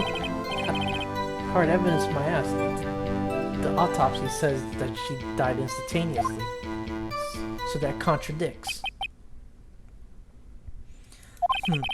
Before we begin cross-examination, I have a question for you, Detective. Your Honor, why didn't you testify about this vital piece of evidence the first time? I guess I forgot. I know, I'm real embarrassed I forgot about it, Your Honor, sir. Try to be more careful. Very well. The defense may begin this cross-examination. Yep, I know where we gotta... I know where we got to.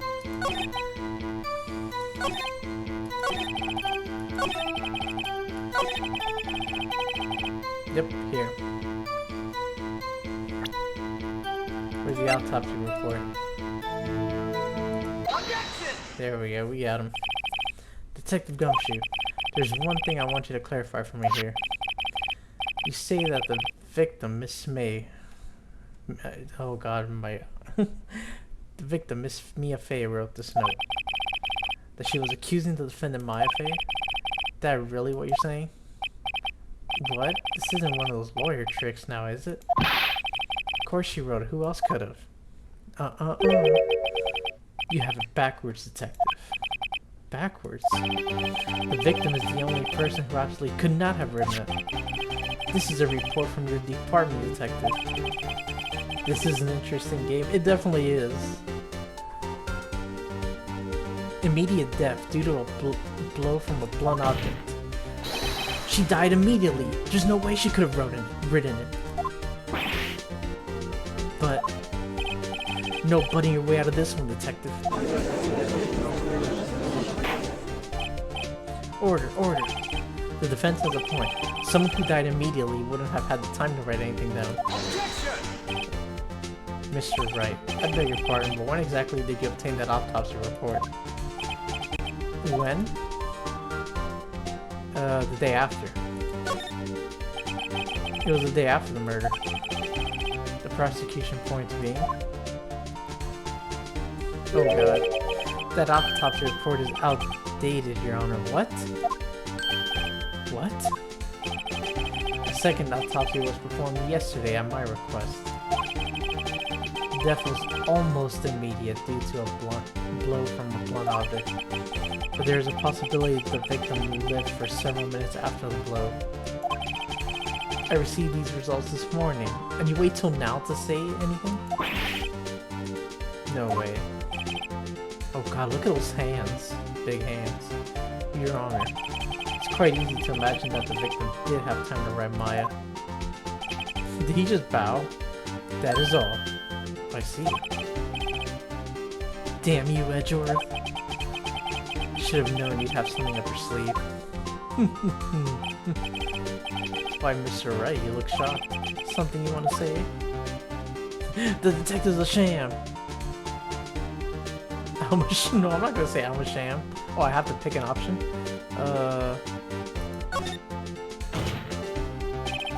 Detective Gumshoe, you're a sham! How could you give me a faulty report? Huh? I thought Detective Gumshoe. I'm disappointed in you handing him the wrong report like that. I'm sorry, sir. You are at fault, detective. This isn't gonna look good on your evaluation next month. What? But... Your Honor, I submit this report to the court. Understood.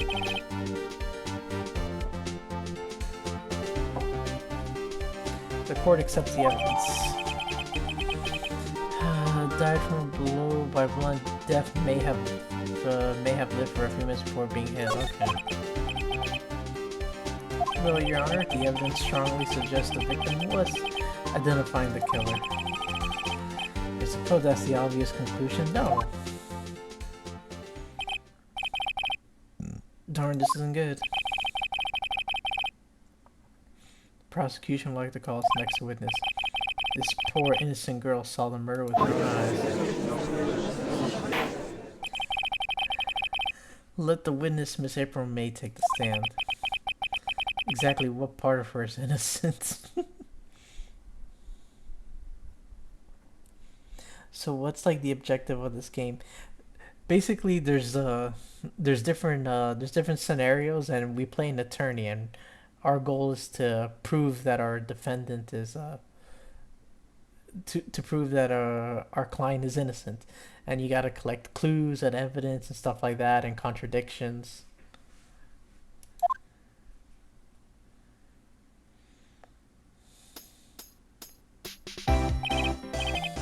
Witness, your name, please. April May, at your service. Wink. Order. An introduction should not require any reaction from the crowd. The witness will refrain from oh god, I can't even say that. Wonton winking? Aw, yes, Your Honor. This is not good. She's already captured the heart of every man in this courtroom. Tell us, where were you on the night of September 5th when the murder occurred? Gee, I was like, in my hotel room? Teehee. I checked in right after lunch. And this hotel is directly across from the Fay and Cole offices? That's right, big boy. Please testify to the court about what you saw.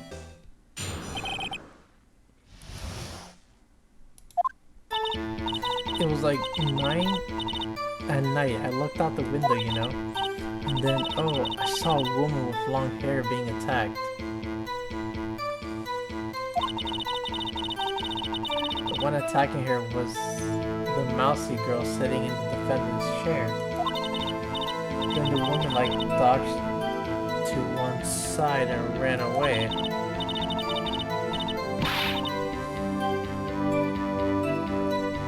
But that girl, she caught up to her and she hit her. Wait a second. Then the woman with the long hair, she kind of slumped. How would you know? You can't see that much. The end, that's all I saw. Every little bitsy witsy wink. Oh god. Lol, talk about playing the innocence card. I know, right? Well, Your Honor, I see it is a remarkably solid testimony. I don't see any need to trouble the witness any... Wait, Your Honor. Yes, Mr. Wright? What about my cross-examination? I thought the witness's testimony just now was quite firm, didn't you? No. Mr. Wright. I understand you were Miss Mia Fey's understudy, were you not? You must know her techniques well. Her cowardly way of finding tiny faults in perfectly good testimonies. Hey, how dare you? Well, Mr. Wright, will you cross-examine the witness? Yes. I'll gladly proceed with the cross-examination. If only because I have a feeling Edgeworth doesn't want me to. She has to have some weakness. Very well, you may begin your cross-examination.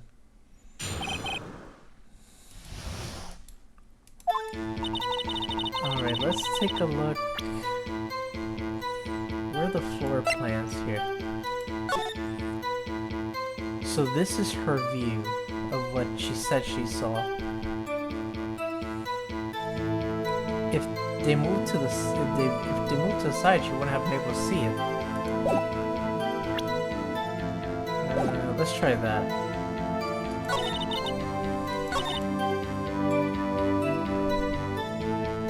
Smurf check-in lurk. Hey, Cesar, appreciate you stopping by. Welcome, welcome. Then the woman like dodged to one side, right? I'm gonna press her with the floor plan. Objection! Your Honor, that statement contradicts this evidence. It does? I don't see anything. What do you mean? If it moved to the side?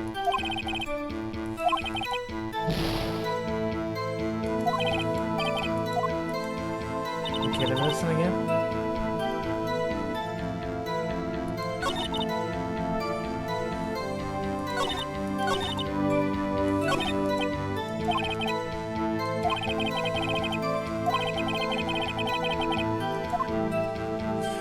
Oh, I forgot we could press her. Making accusations, yeah. Hold on, I think I know where, let's press her... Here. Hold it! She dodged? Dodge what? Well, the attack. Please continue testimony.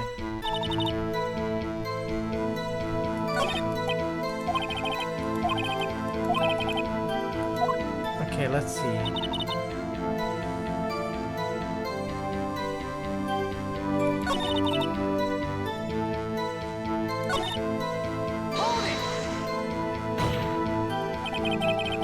How do you know she was the defendant? Huh? Well, you know. She had a girlish physique. Women know these things. Look, I just know, okay? There was only one person at the scene of the crime with a short, girlish figure. The testimony's bulletproof, Your Honor. He's right.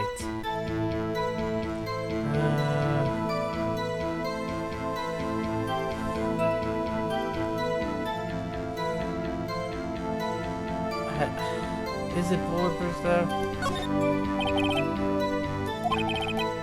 Here in the court, please hang her. I better not press too hard on this one. So then, tell us what happened to the victim. Then the woman dodged to one side and ran away. She dodged? Oh, no.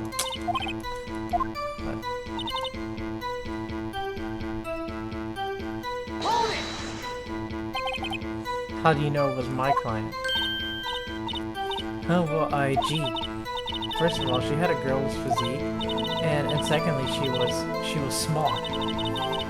Who else could it be but her? She has a point.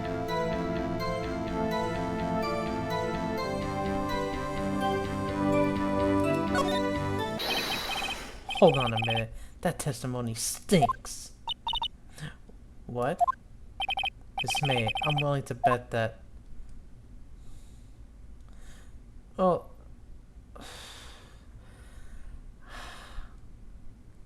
You're lying. Are you telling the truth? Did you really see the defendant?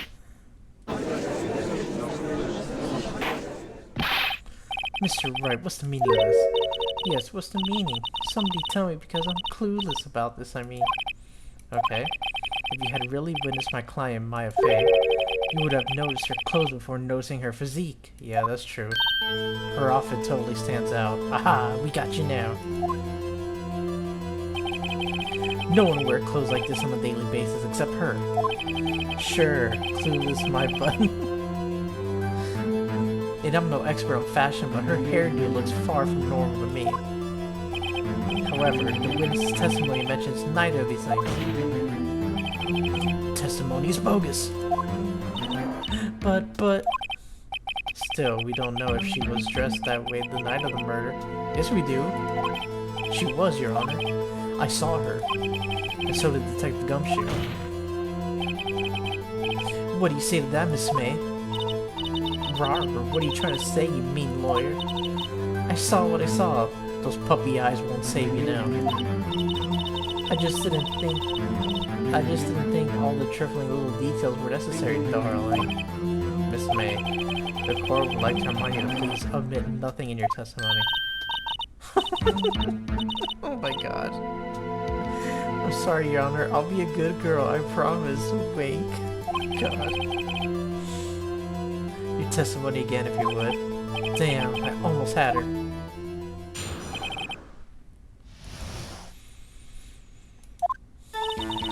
I did see everything, I did.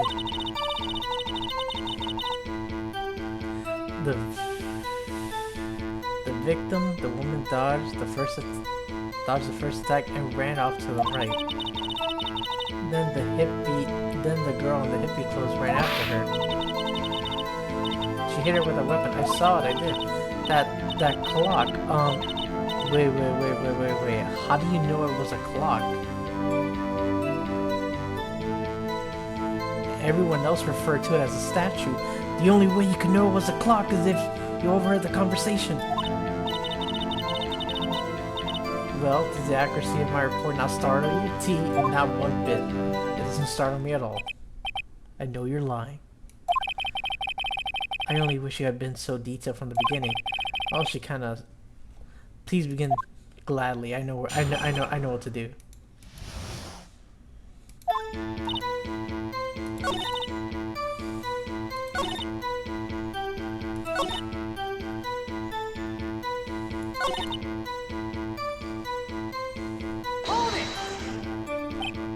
A clock?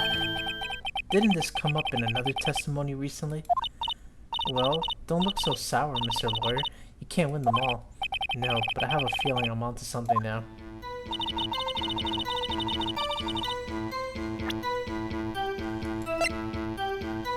Objection! Yeah, how do you know? Miss May, what you said just now was quite revealing.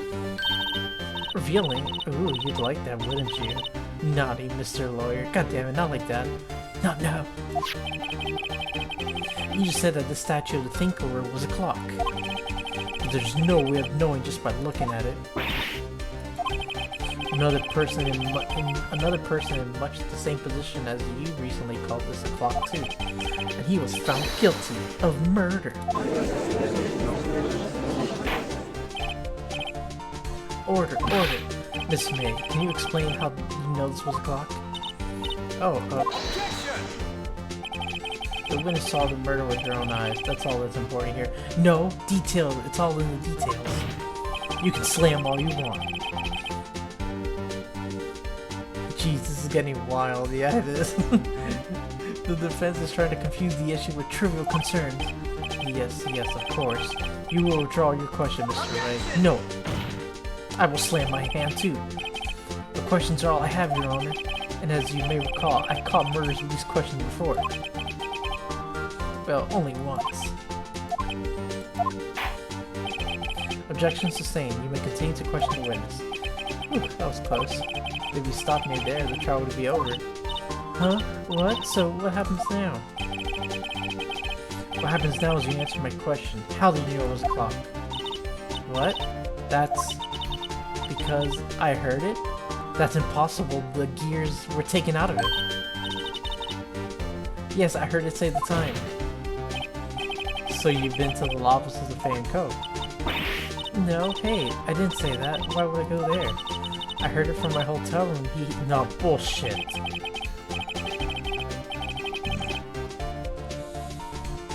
The law offices of Fay & Co. and the murder took place very close to the hotel.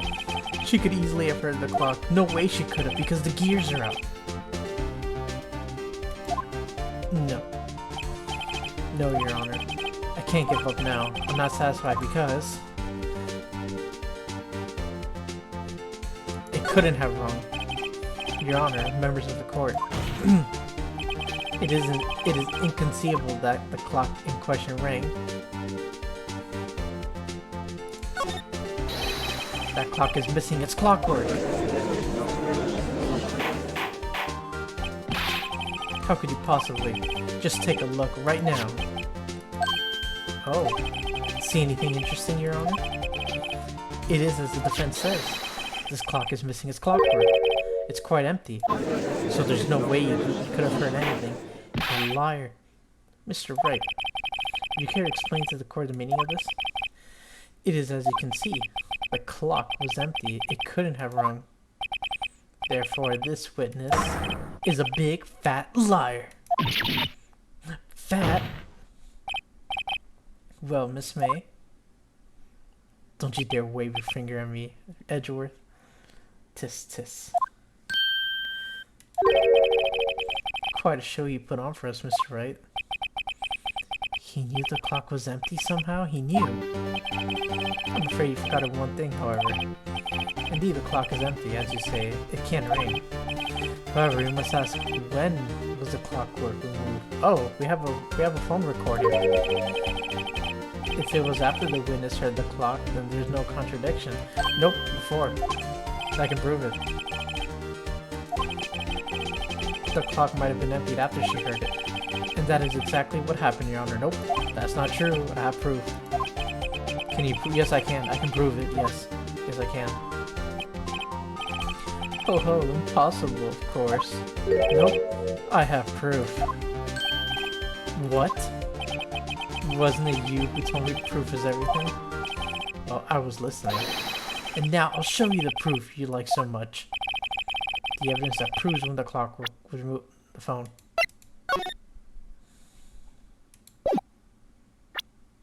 Present. Take a look at this. That's a very cute cell phone. Oh, who? You have a girly phone. Wait, this isn't my phone. Listen. This is the defendant's cell phone, and it contains a recording. A recording of the conversation she had with the victim on the day of the murder. Order. The defendant's cell phone? This wasn't brought to my attention. Perhaps Detective Gumshoe overlooked it. Grumble. The good detective better remember he's up for evaluation soon. I gotta say, I'm starting to feel bad for the big fella. Let's hear the conversation. So you want me to hold on to the thinker for you then? If you could. I should probably tell you the clock isn't talking right now. Huh? It's not working? That's lame. I had to take the clockwork out, sorry. September 5th, 9:27 a.m.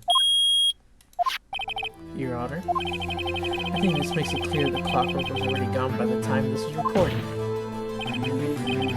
Which was well before the witness even arrived at her hotel. Well, Miss May, would you care to explain this to the court? Just how did you know that weapon was a clock? Well, isn't it obvious? I saw that clock before. What store was that again? I go to so many. Nope, it's one of a kind. Nope, it's one of a kind. Our buddy built it. Yes. The witness claimed she had seen it before, but this is directly contradicts a piece of evidence already submitted to this court. Well then, let's see it. Please produce evidence that will prove the witness has not seen this clock before. Oh god,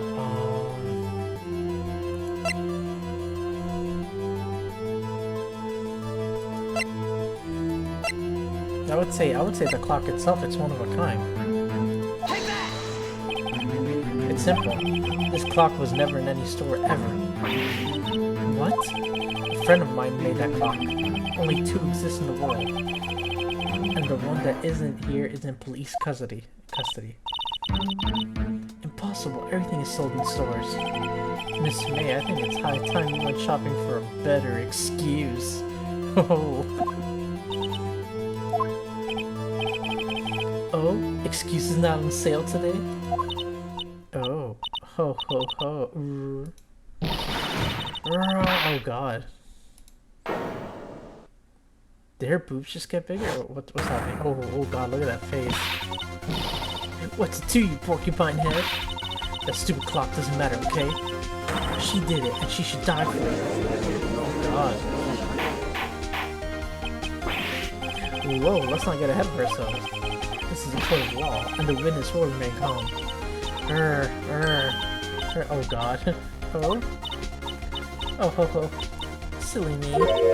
Did I, like, lose it? Yeah, you did. I guess I did. Teehee, wink. Scary. Miss May, let me ask. Tell me, how did you know the weapon was a clock? Oh dear. Does the defense have an opinion on this behavior? Okay, this is it. Yes, Your Honor. Allow me to explain how I see the truth of the matter. Miss April May, you knew that the weapon was a clock because you heard about it with the wiretap. The witness had never held the clock in her hand. However, she had heard that it was a clock. She heard? That is correct, Your Honor.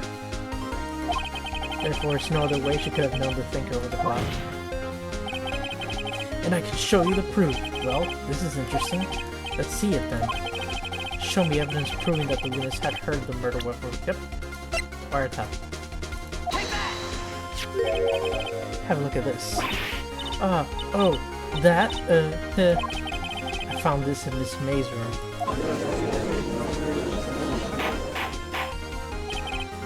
Mr. Wright, please explain to the court what this is. Miss April May, you were tapping the victim, Miss Mia Faith's phone, were you not?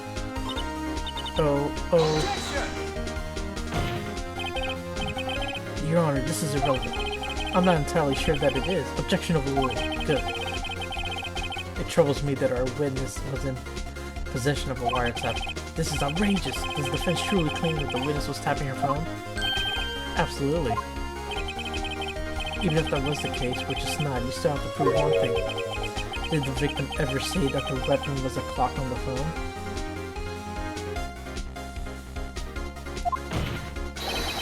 Can you prove that? I think not. Oh yeah, I think I can. It's simple. What? Here's my proof. The proof that the victim said on the phone that the weapon was a clock is...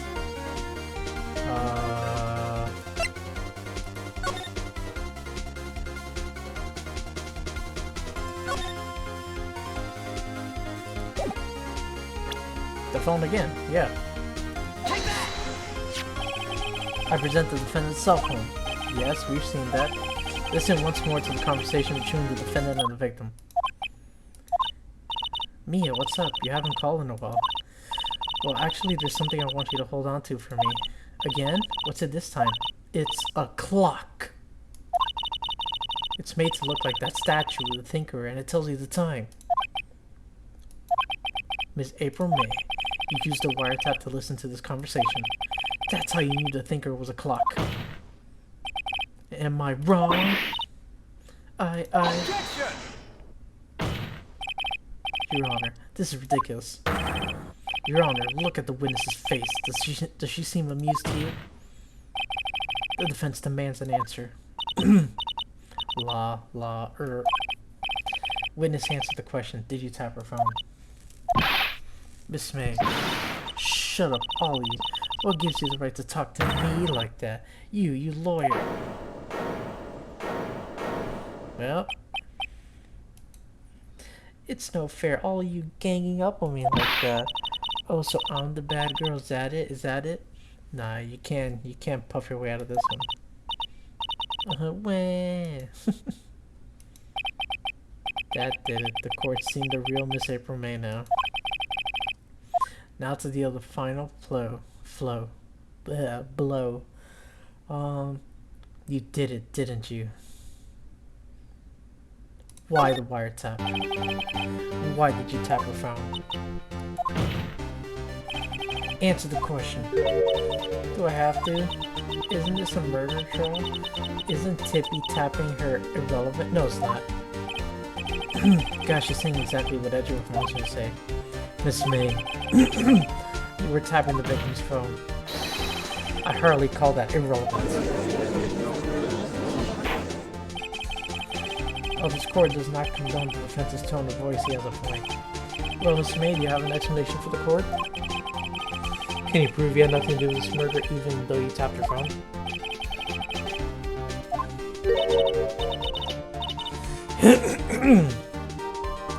Mr. Lawyer, I saw that evil grin. You were probably thinking, I like to see her pull that off, weren't you? Damn, she's good. Well, you're not the first man who's thought that, and of course, I can and will. You can't be serious. Wait, I say wait. I want to assure you I'm serious. Okay, so the killing happened around 9 at night. Why, that's just when I was getting room service from the sweet bellboy. Room service? Iced coffee, I believe it was. Iced coffee, you know, like normal coffee, but cold. If you don't drink it quick, the ice melts and you have to regular cold coffee. Okay. Think I'm making this up? Asked the bellboy, who wink. Ergo, the witness was not on the scene at the time of the murder. So where does that leave us? It is my greatest pleasure to inform you that the witness appears to have been tapping the victim's telephone. However, that is a separate crime with no bearing on the current case whatsoever. The testimony stands. She saw the defendant May of Faye commit murder. No, they're gonna let her walk away. There's no way I can win this unless I tie Miss May to the murder somehow. Well, does the defense have anything to say? Well, come on, think of something.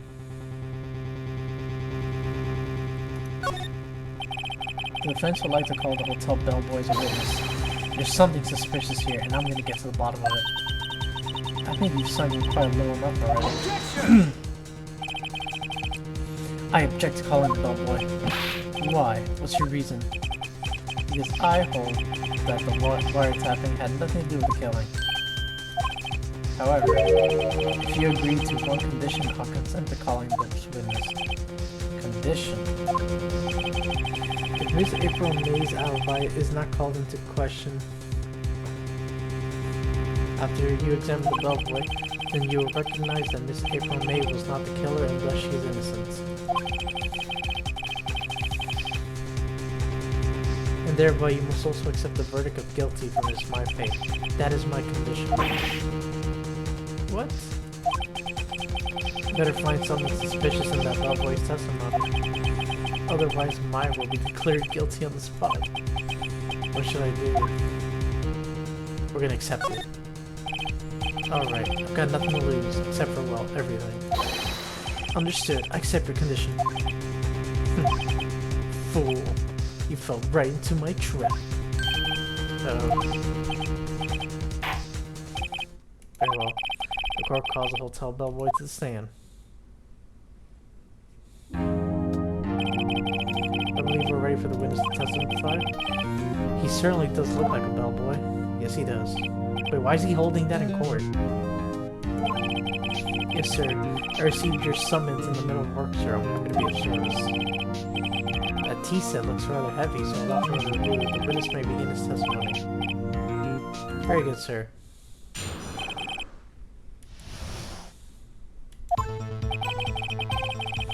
I am the head bellboy at the fine Gatewater Hotel in business for 4 generations.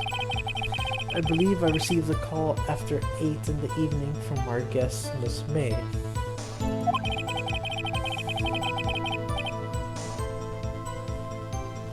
She asked for an iced coffee to be brought to her at 9 on the spot. I brought it to her at precisely the requested time, of course, and I delivered the iced coffee to our guest, Miss May herself. I see. The defense may begin. Right, I'm ready, I hope. This is it. If I can't prove Miss May was involved with the murder somehow, Maya will be finished. Let's see.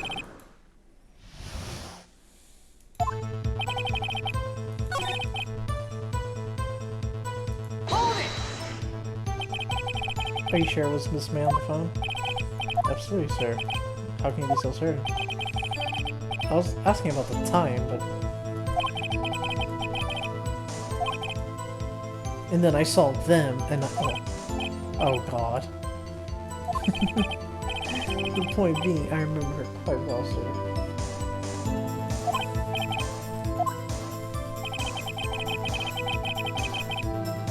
Hold it! 9 on the dot, you say? Yes, I confirmed that detail several times.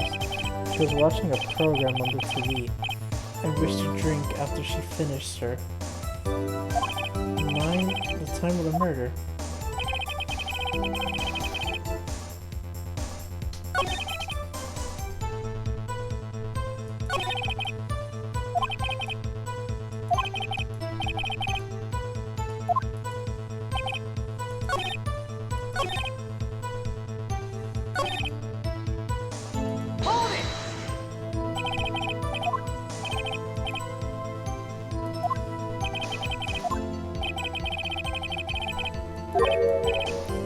Oh, well, boy, he I'd like iced coffee exactly 9.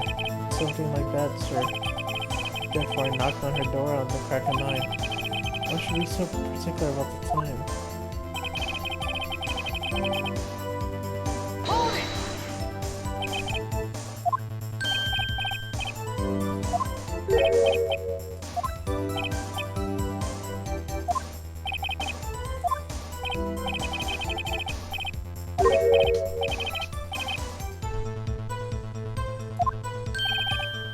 Oh god.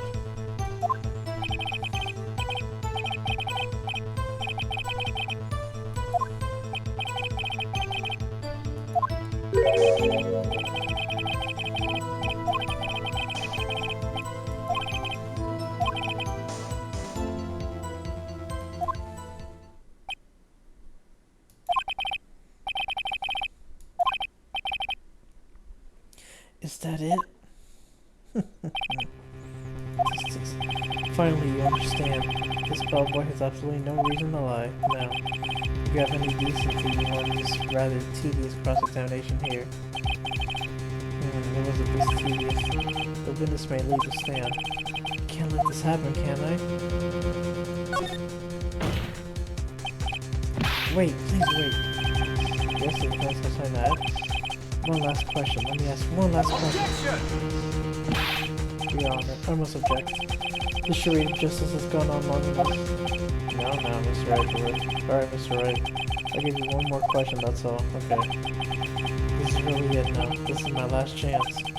What do I ask him about?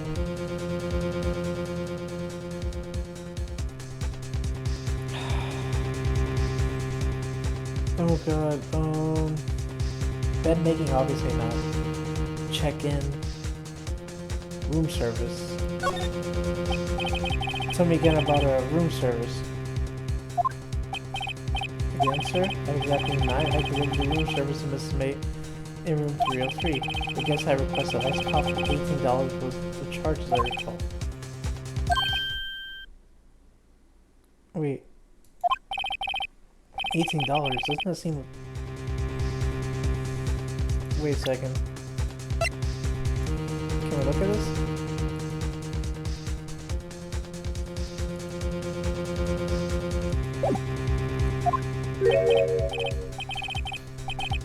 Iced coffee for 2, you know. Iced coffee for 2. There was a second person there. What did you say? Rather quite. Oh boy, tell us the truth now. Was someone else staying in Miss May's room? Objection! I object. That was objectionable. Bullshit, no it wasn't. Objection overruled. The witness will answer the question. Yes, I see. Why did you not mention this in your testimony? Well, sir, you didn't ask.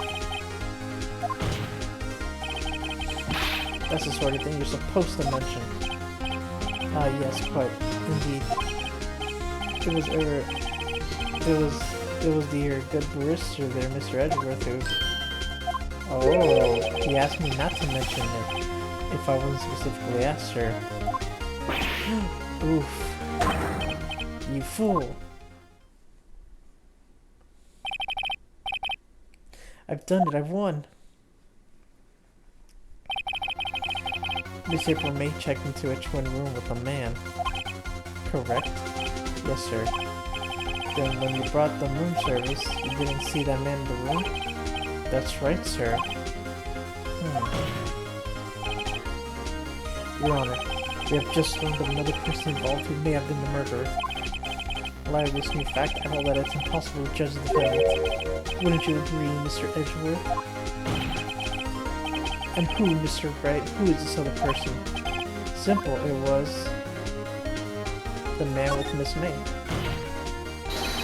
The man who checked in with Miss May. Yeah. Your Honor, as he has been previously revealed, Miss April May was tapping the victim's phone. Yet Miss May herself has an alibi at the time of the murder. However, that does not clear the man that was with her. The bellboy saw no one else in the room at the time of the murder. My, what a convenient little setup. It was too late. Too late? I suppose you'd like it if it was too late, wouldn't you? After all, it was you who hid the presence of the other man from this court. Upstart amateur. These accusations are ludicrous. Enough. The court acknowledges the defense's argument. I expect the prosecution and defense to look into this matter fully. Am I understood? Yes. Yes, Your Honor. That is all today for the trial of my fay. The court is adjourned. Oof.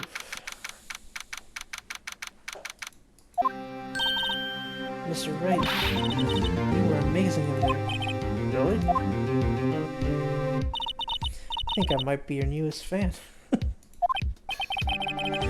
I was just doing my job, you know. And again, that other attorney was pretty cool too. Huh? That face of his with his eyes wide and trembling lips sent shivers up my spine. if you say so. So what happens with me?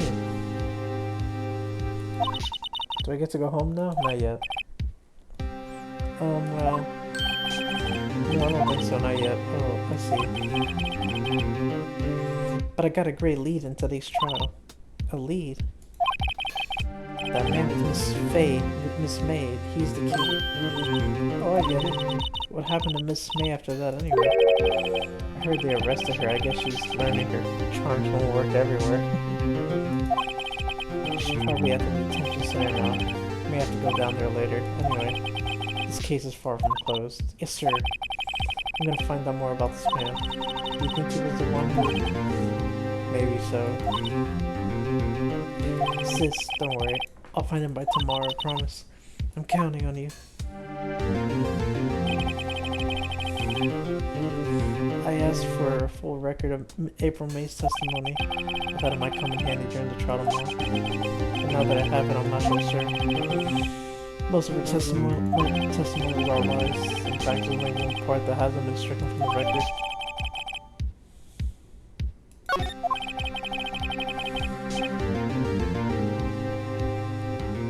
I don't know how much good this will do me at all now. Anyway, time to hit the pavement and do some investigating. Maya doesn't belong in that detention center, and it's up to me to set her free. Oh boy.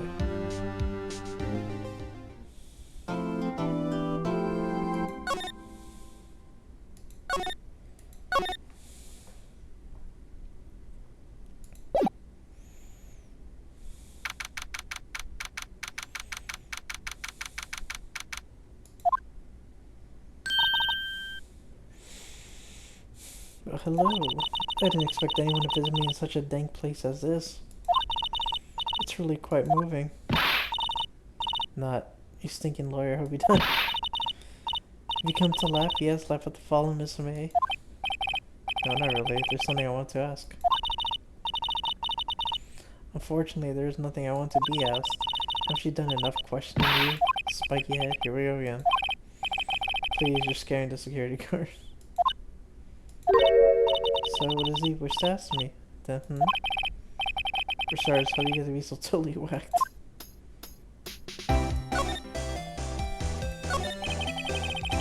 About the man who stayed with you in your hotel room. Can you tell me about him? Where is he? Come on.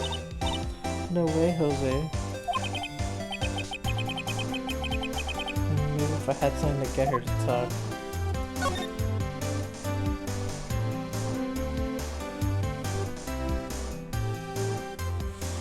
Why did you place a wiretap on me as phone? When you say it like that, it sounds so cold, so criminal. It is. Tapping people's phone is a crime, Miss May.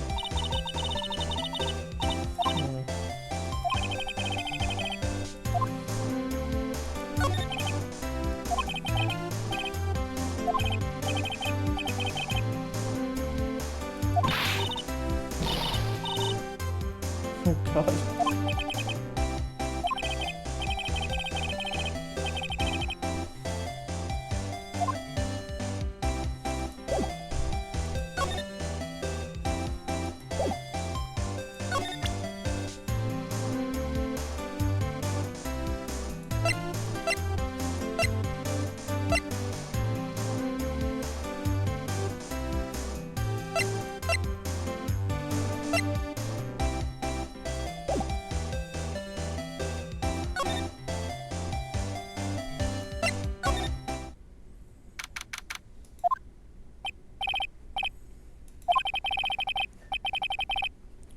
Quite the performance today, if I dare say so myself.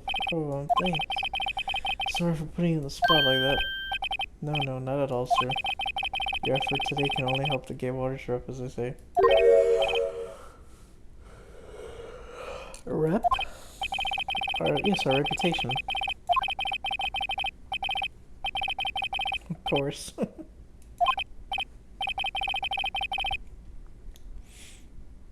Whoa, Miss May hasn't been charged with murder. I too will become famous. The bellboy who brought the murder iced coffee. Oh god.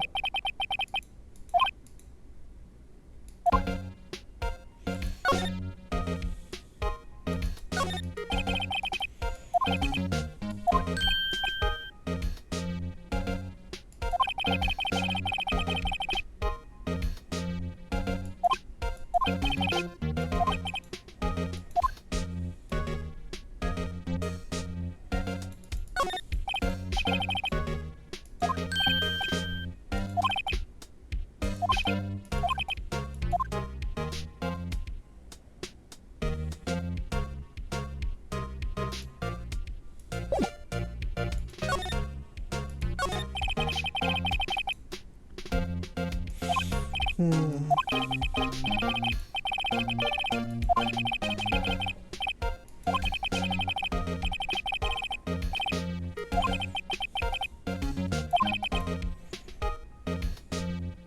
If you had a photo of the man.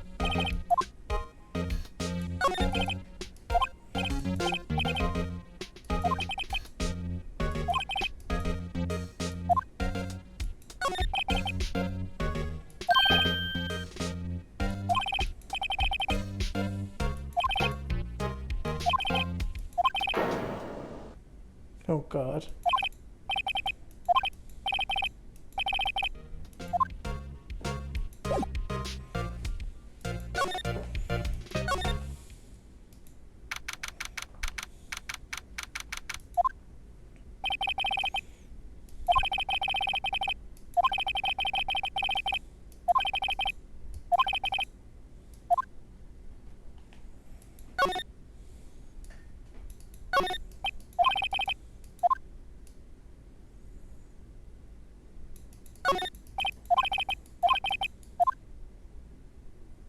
No, there's nothing here.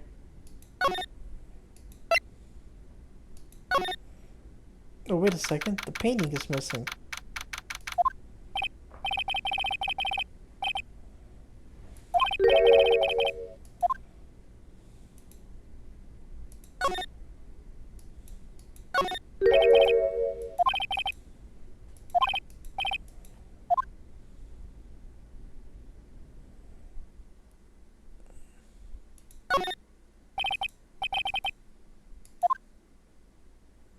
Oh, wait, look, a picture.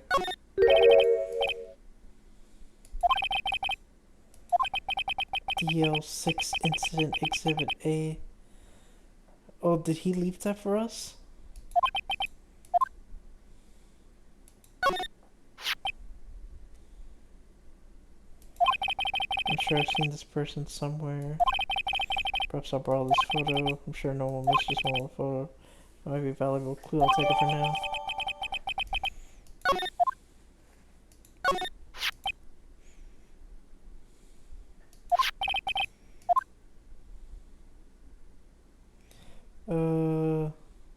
Yeah, let's swap.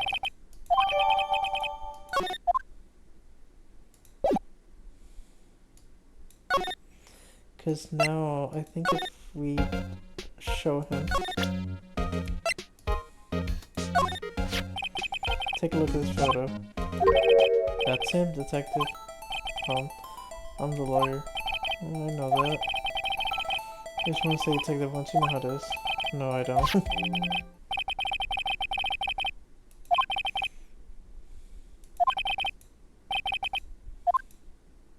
Yes.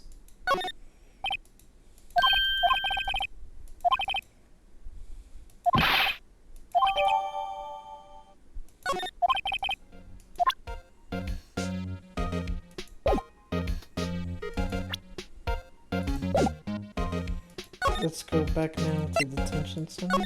Yeah.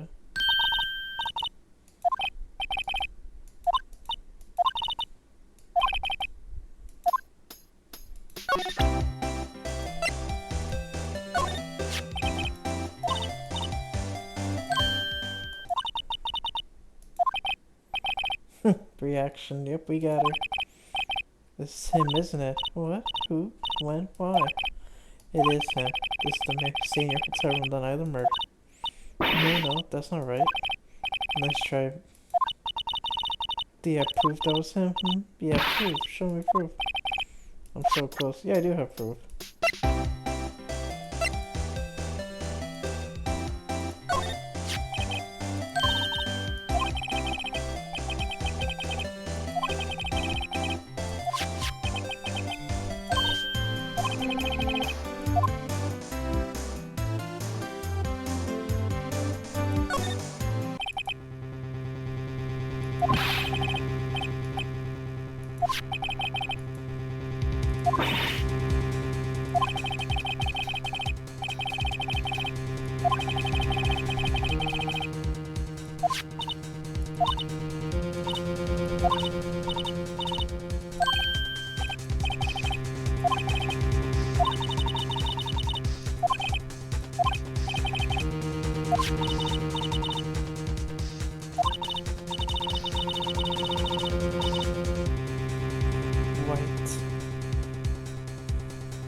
Oh look, the painting. Why does he have the painting?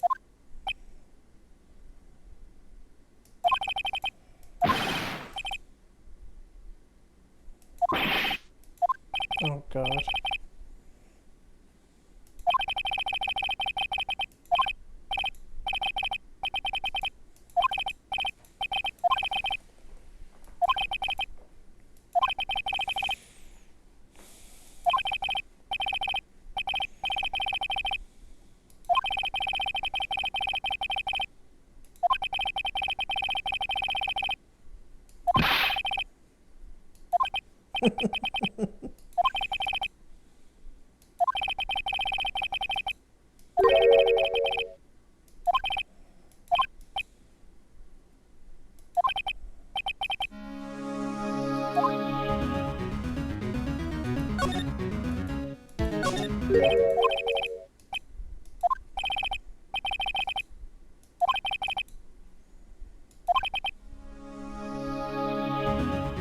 Wait, did the dude say 3 million before?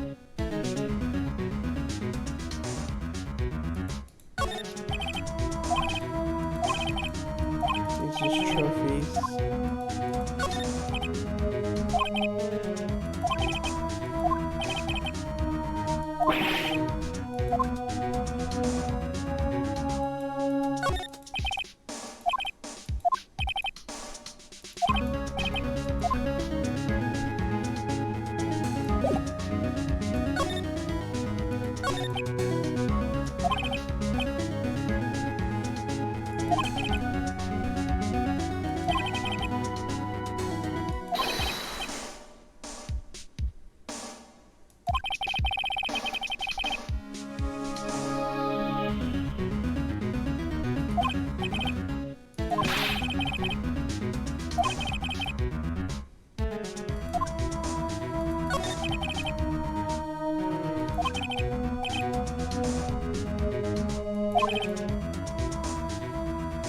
Don't worry, be happy.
Damn.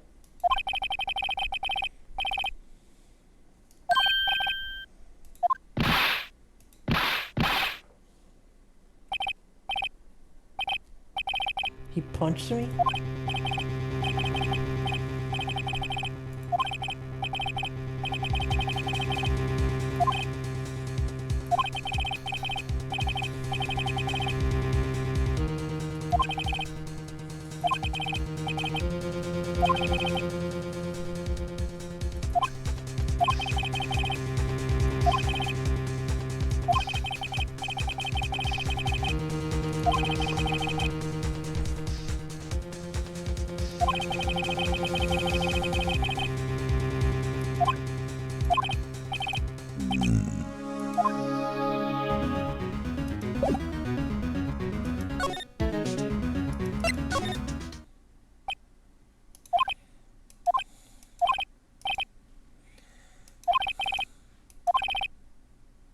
Ahem.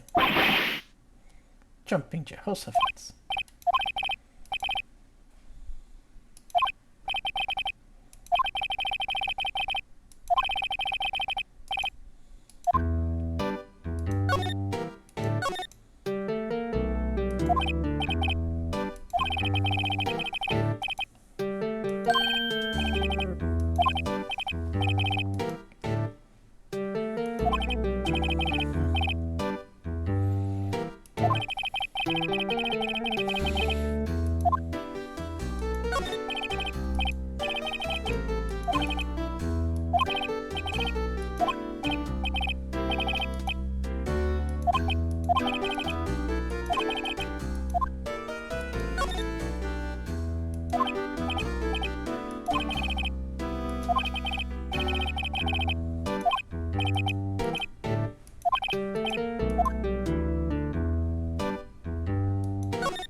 Yes, your lovers. No, he's blackmailing you.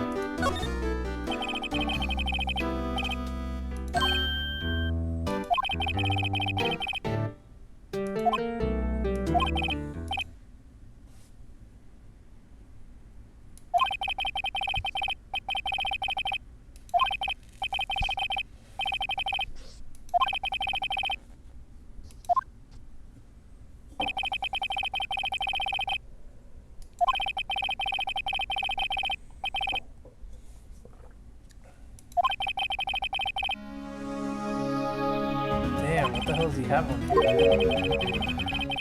Deal 6 incidents.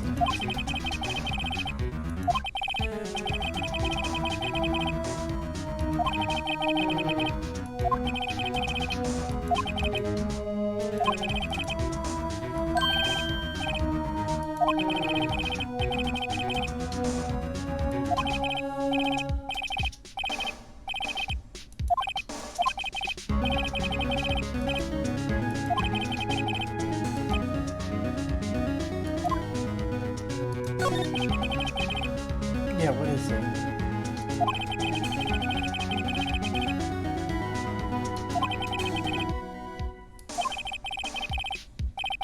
Oh, the thing about their mother.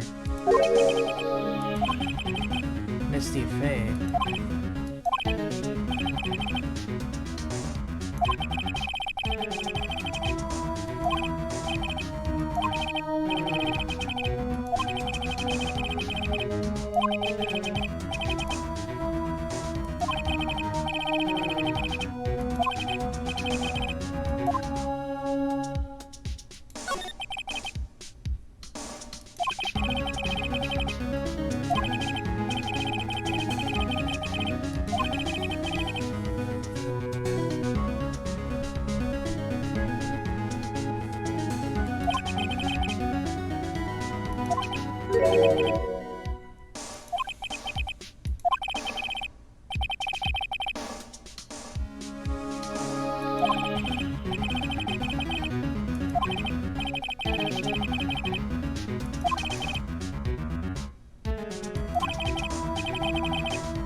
Sorry, I fell asleep. Oh, no worries.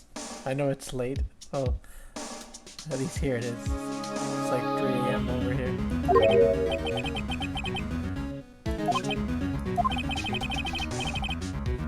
Even a child could work at a Mr. White. You did it. Secretary's office. We won't be needing an escort from Mr. Wrong. Instead, please connect me to the public prosecutor's office. Uh-oh. Of course, sir.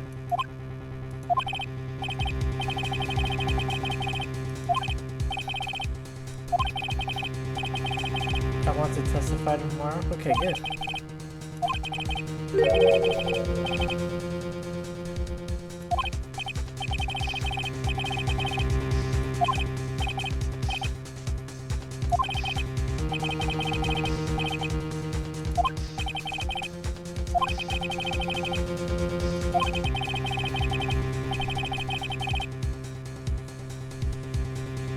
Oh my god, no. What man?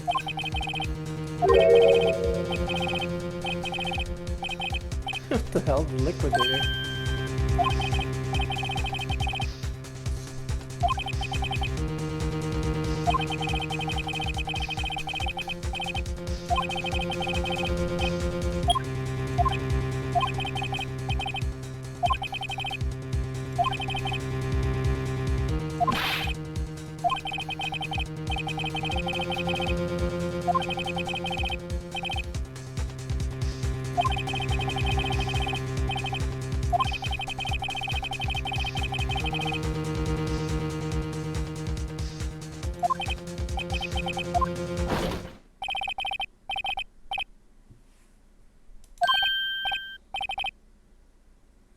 I'm not butts.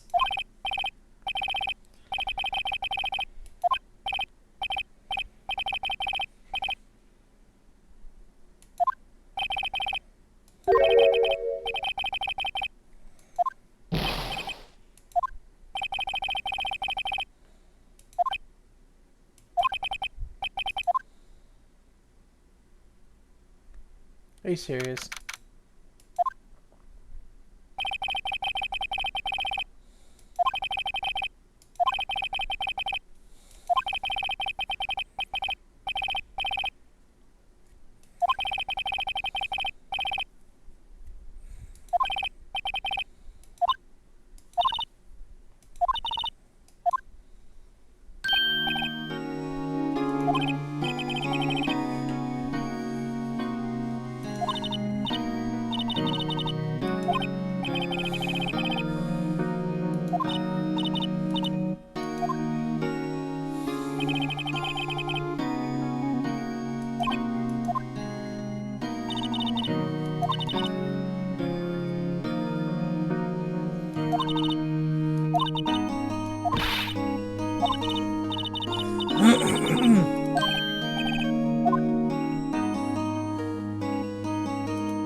Yes, like a tutor.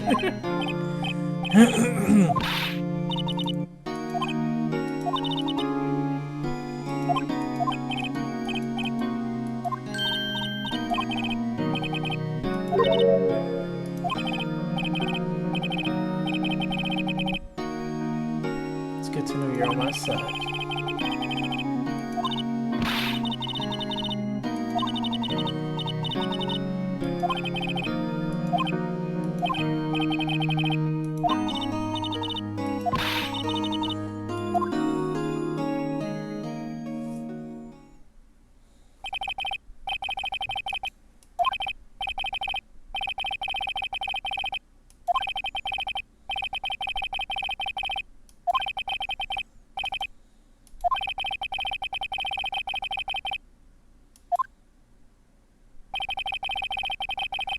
A face like that is totally guilty.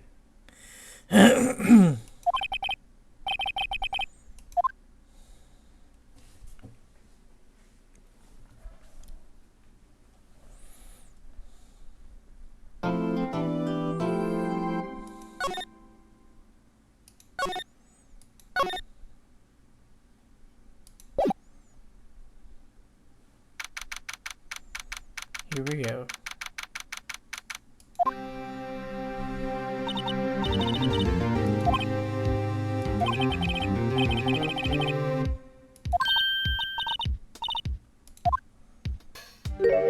Oh, hello, Edgeworth.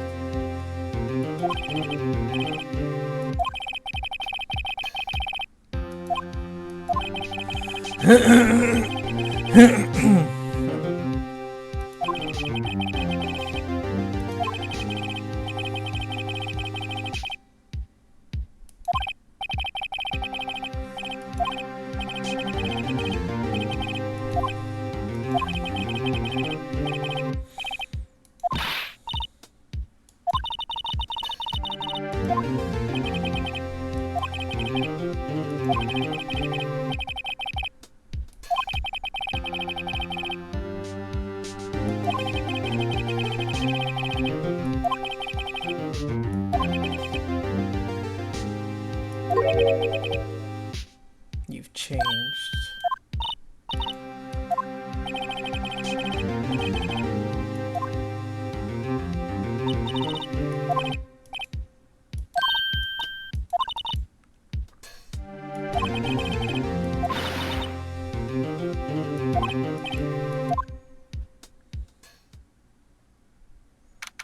Alright, here we go.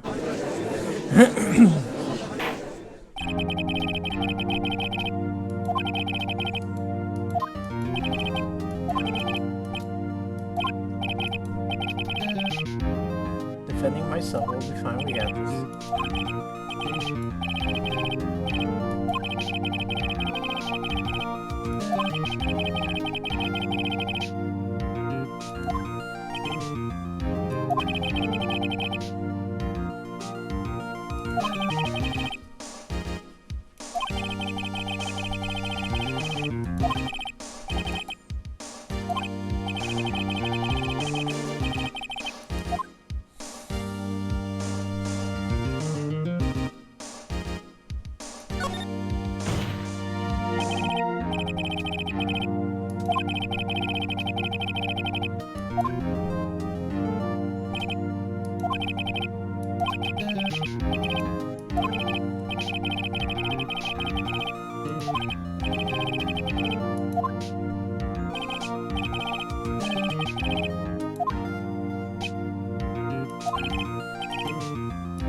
oh god, no.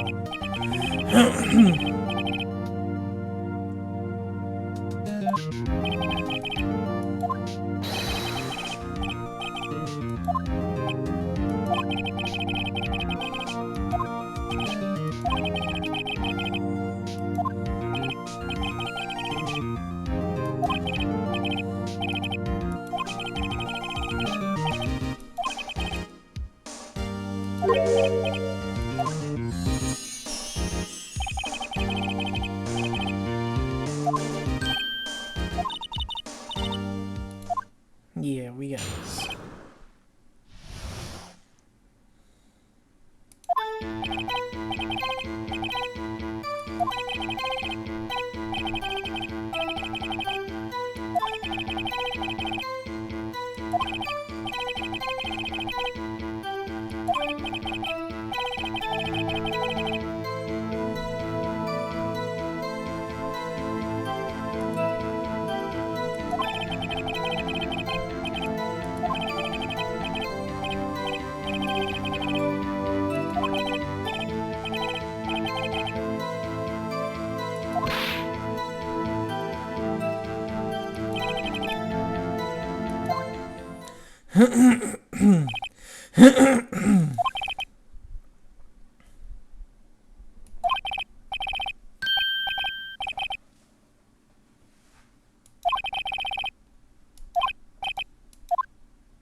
see. Let's press everything.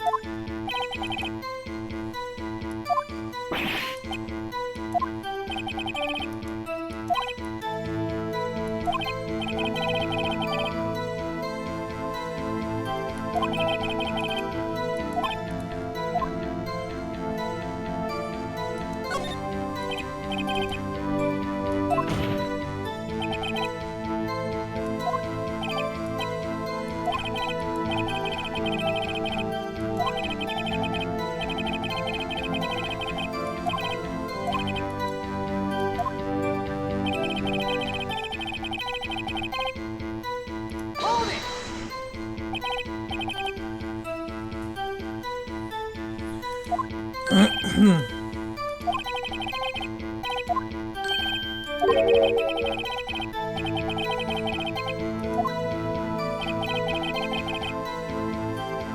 Hold it! Hold it!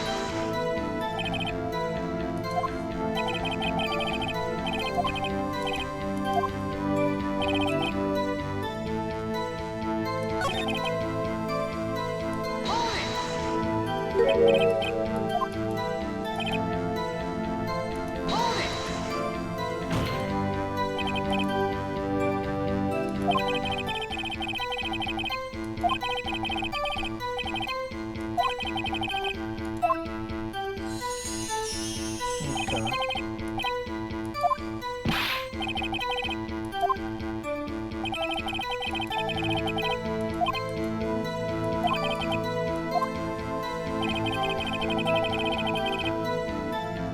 Hold it!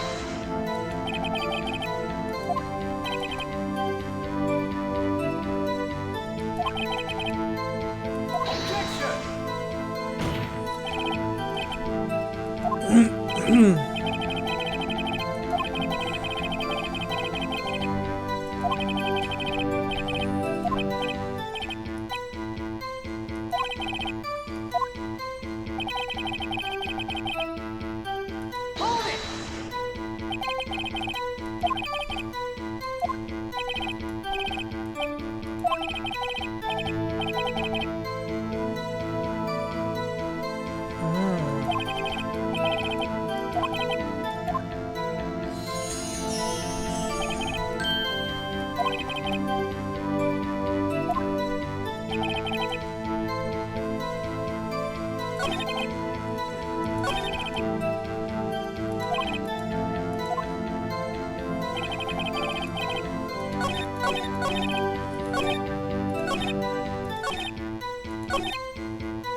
Objection!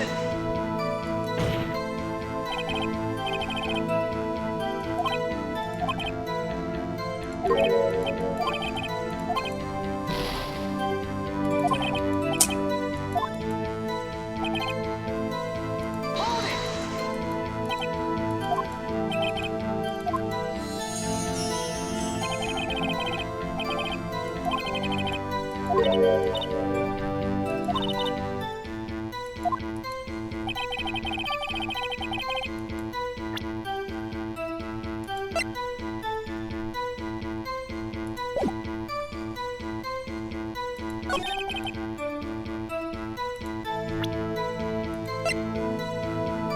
Objection!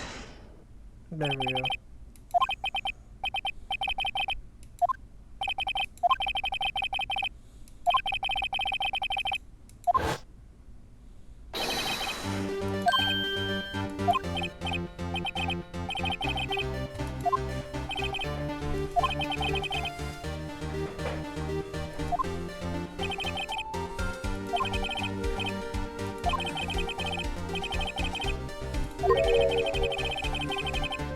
Yeah.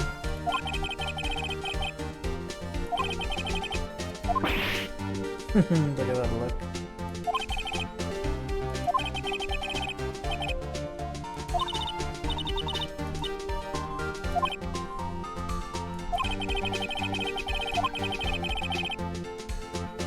No, If he saw her run to the left, it's because he was in the room and did the killing.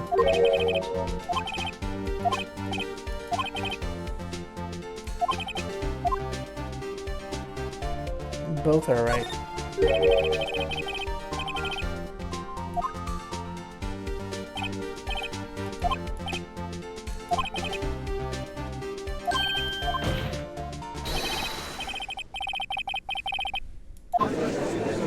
He was in the room when it happened.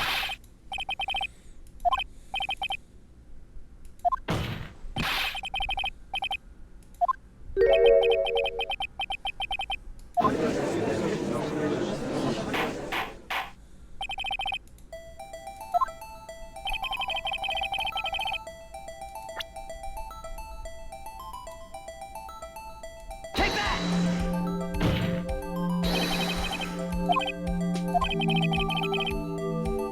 Who's running after everybody?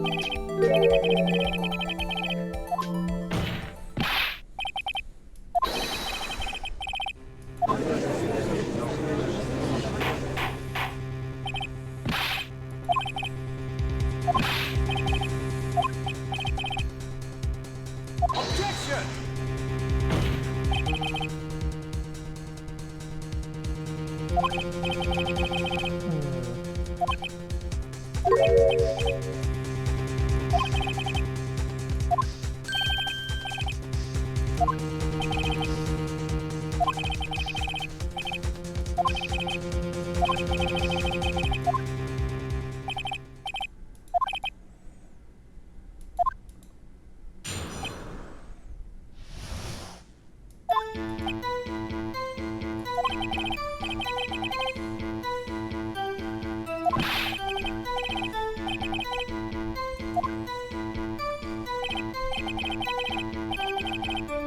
No.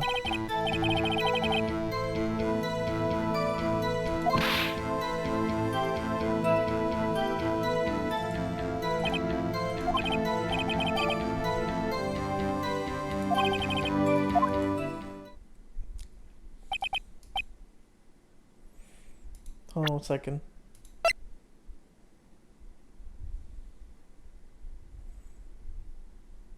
It doesn't say multiple blows, it says one.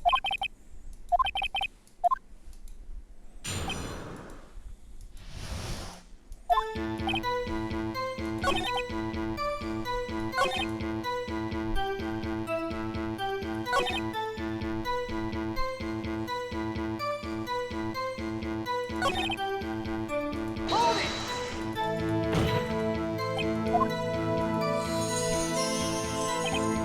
Objection!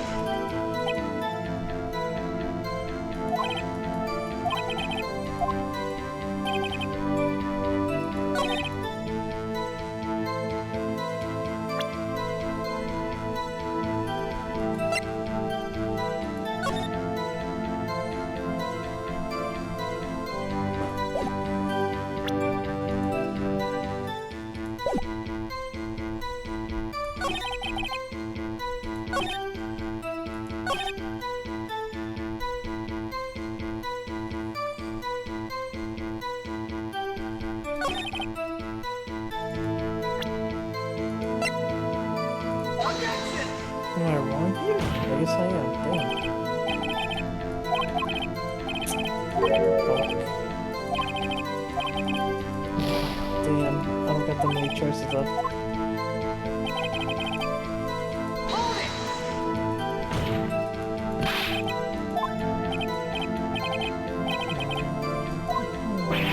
Objection!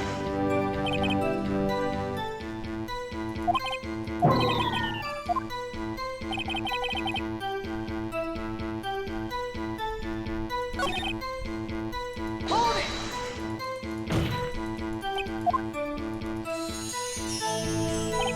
Objection!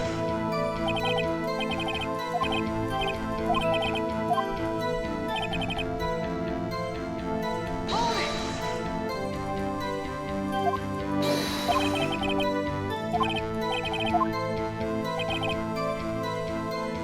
Hold it!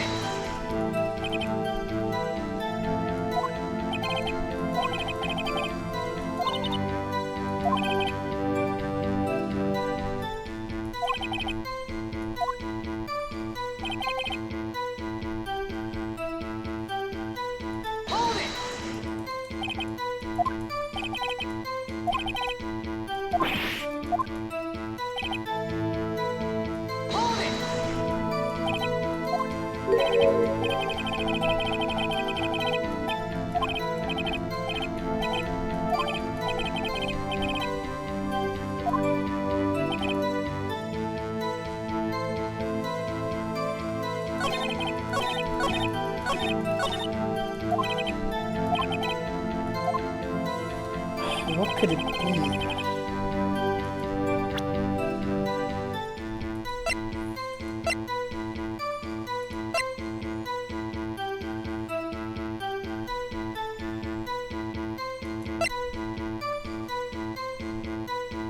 Objection!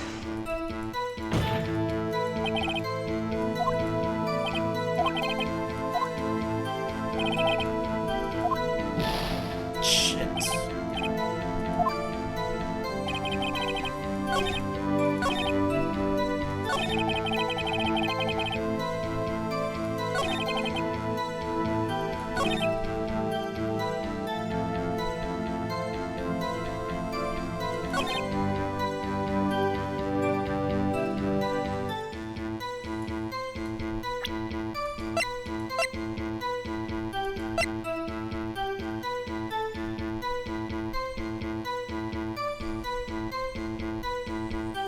Can I look at this?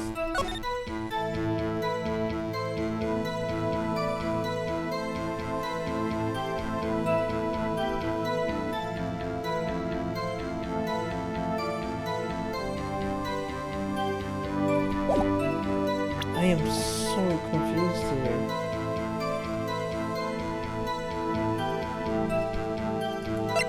It's not this.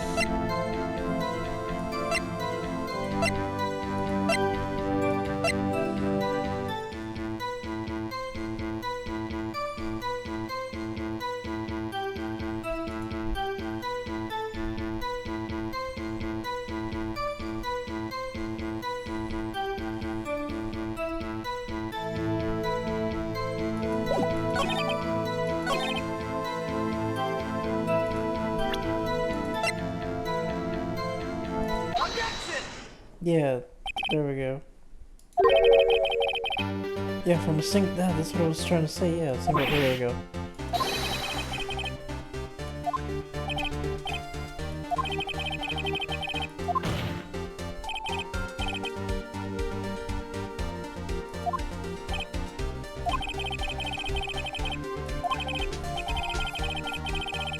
Objection!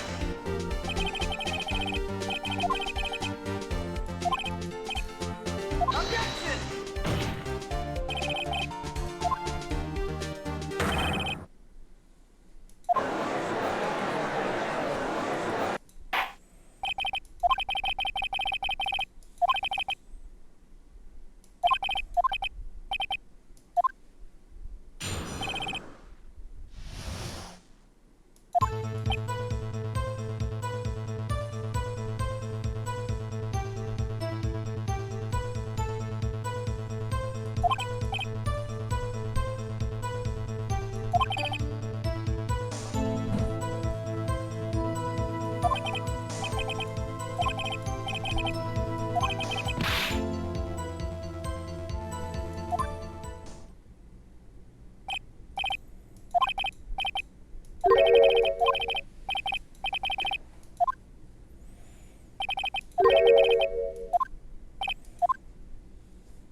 Hold it!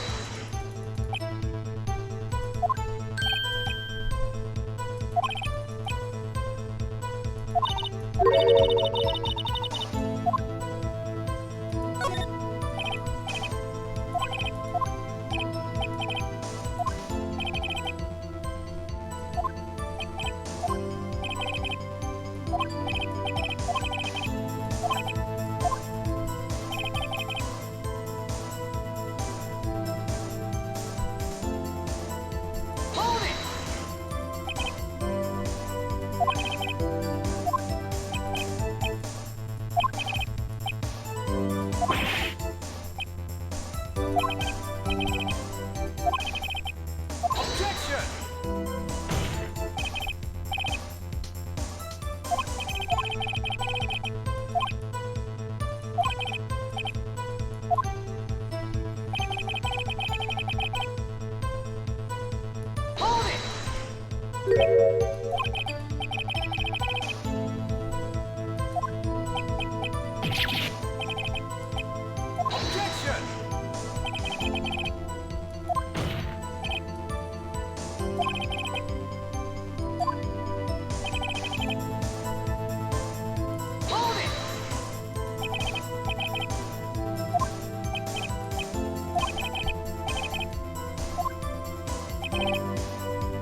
Objection!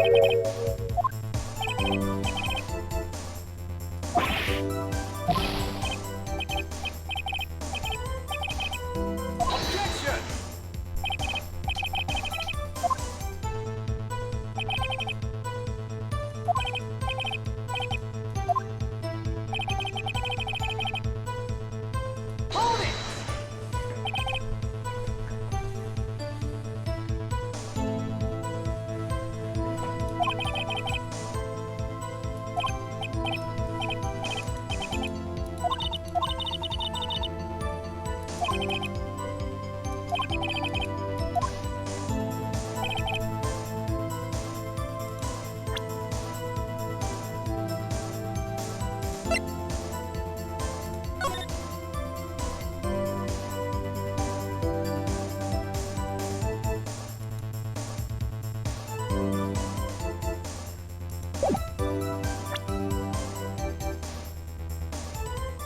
Objection!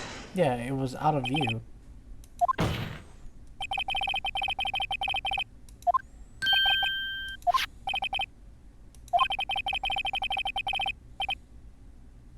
Yep.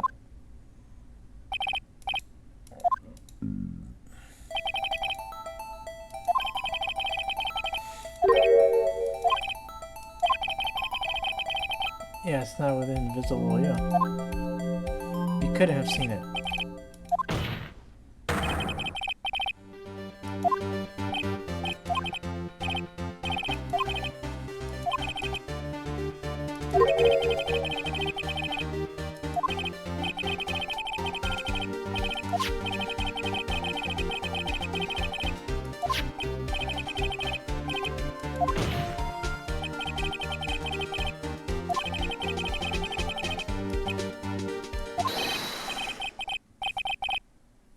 Yeah.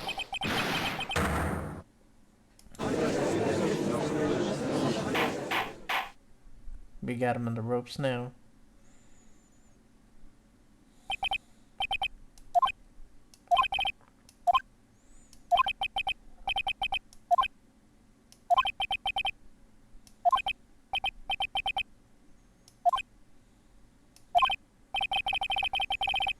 Objection!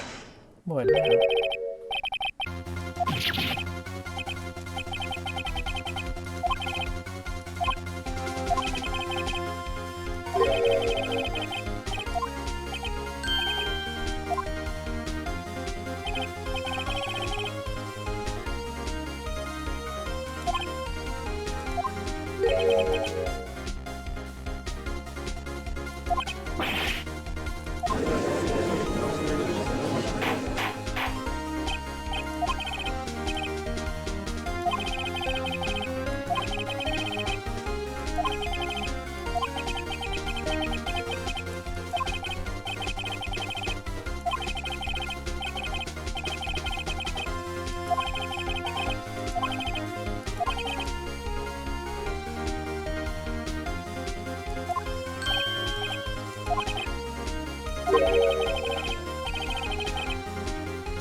Objection!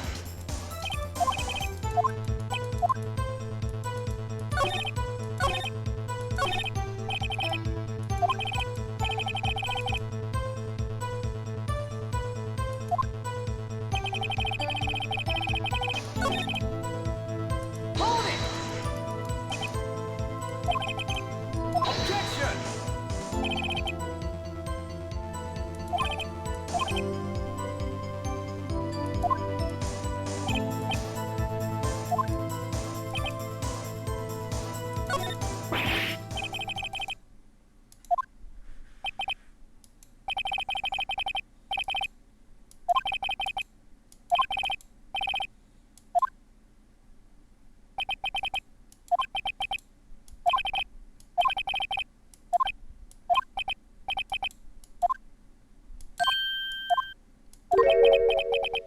Huh? Mia, what the fuck? Isn't she dead?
Yes.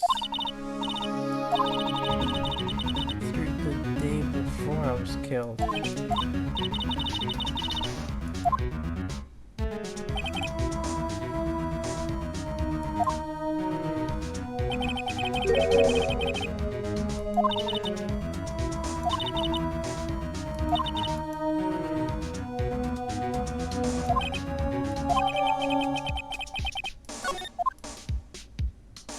We got it.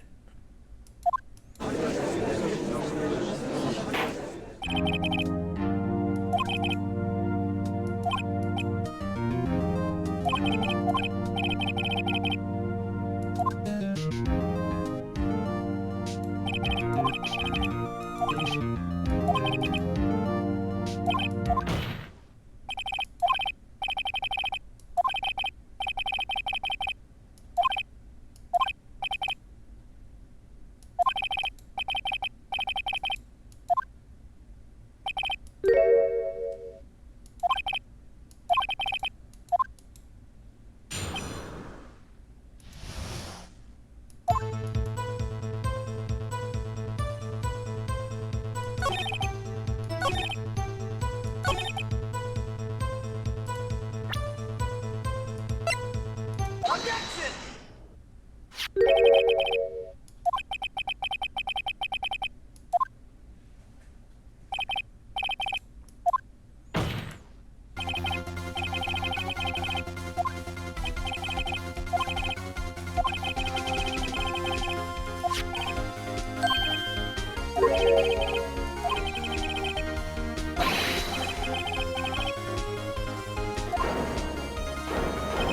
Yeah, we got him.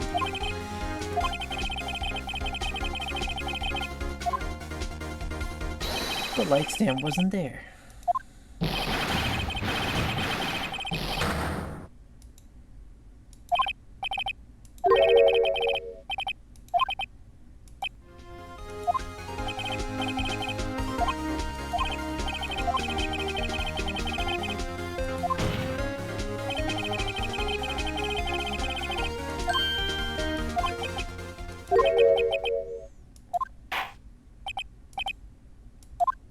Objection!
Ooh.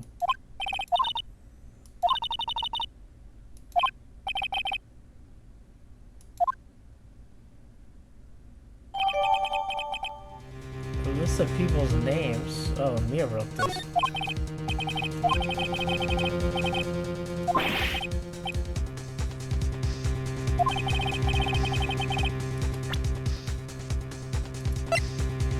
Take that!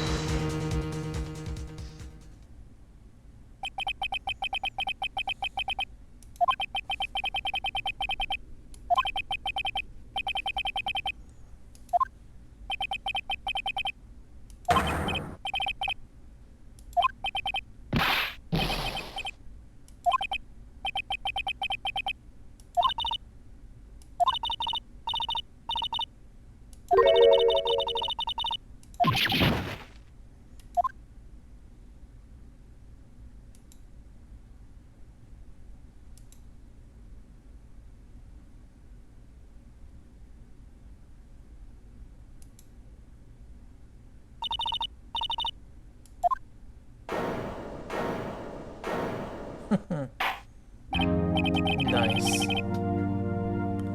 No reason to continue. You've done it again. Hell yeah.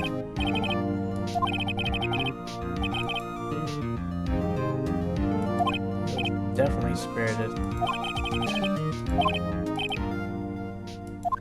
Not guilty. Heck yeah.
Oh, it's Maya.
Burgers.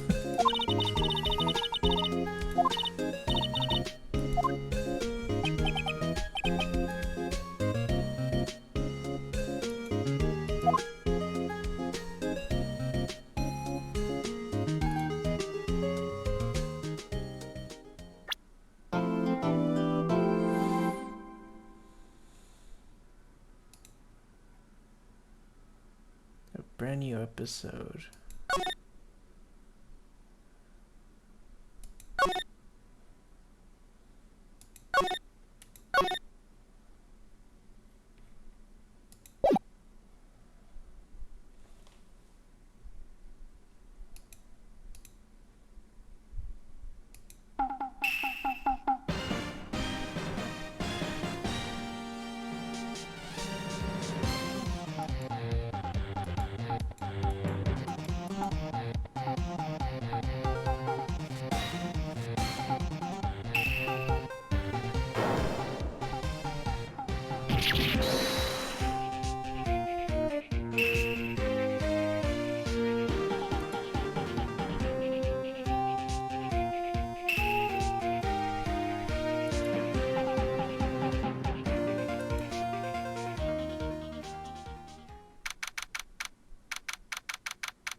Oh, that was definitely a lot of fun. But I'm gonna go ahead and end it here for the night. I hope you all enjoyed, and I'll catch you all later. Good night.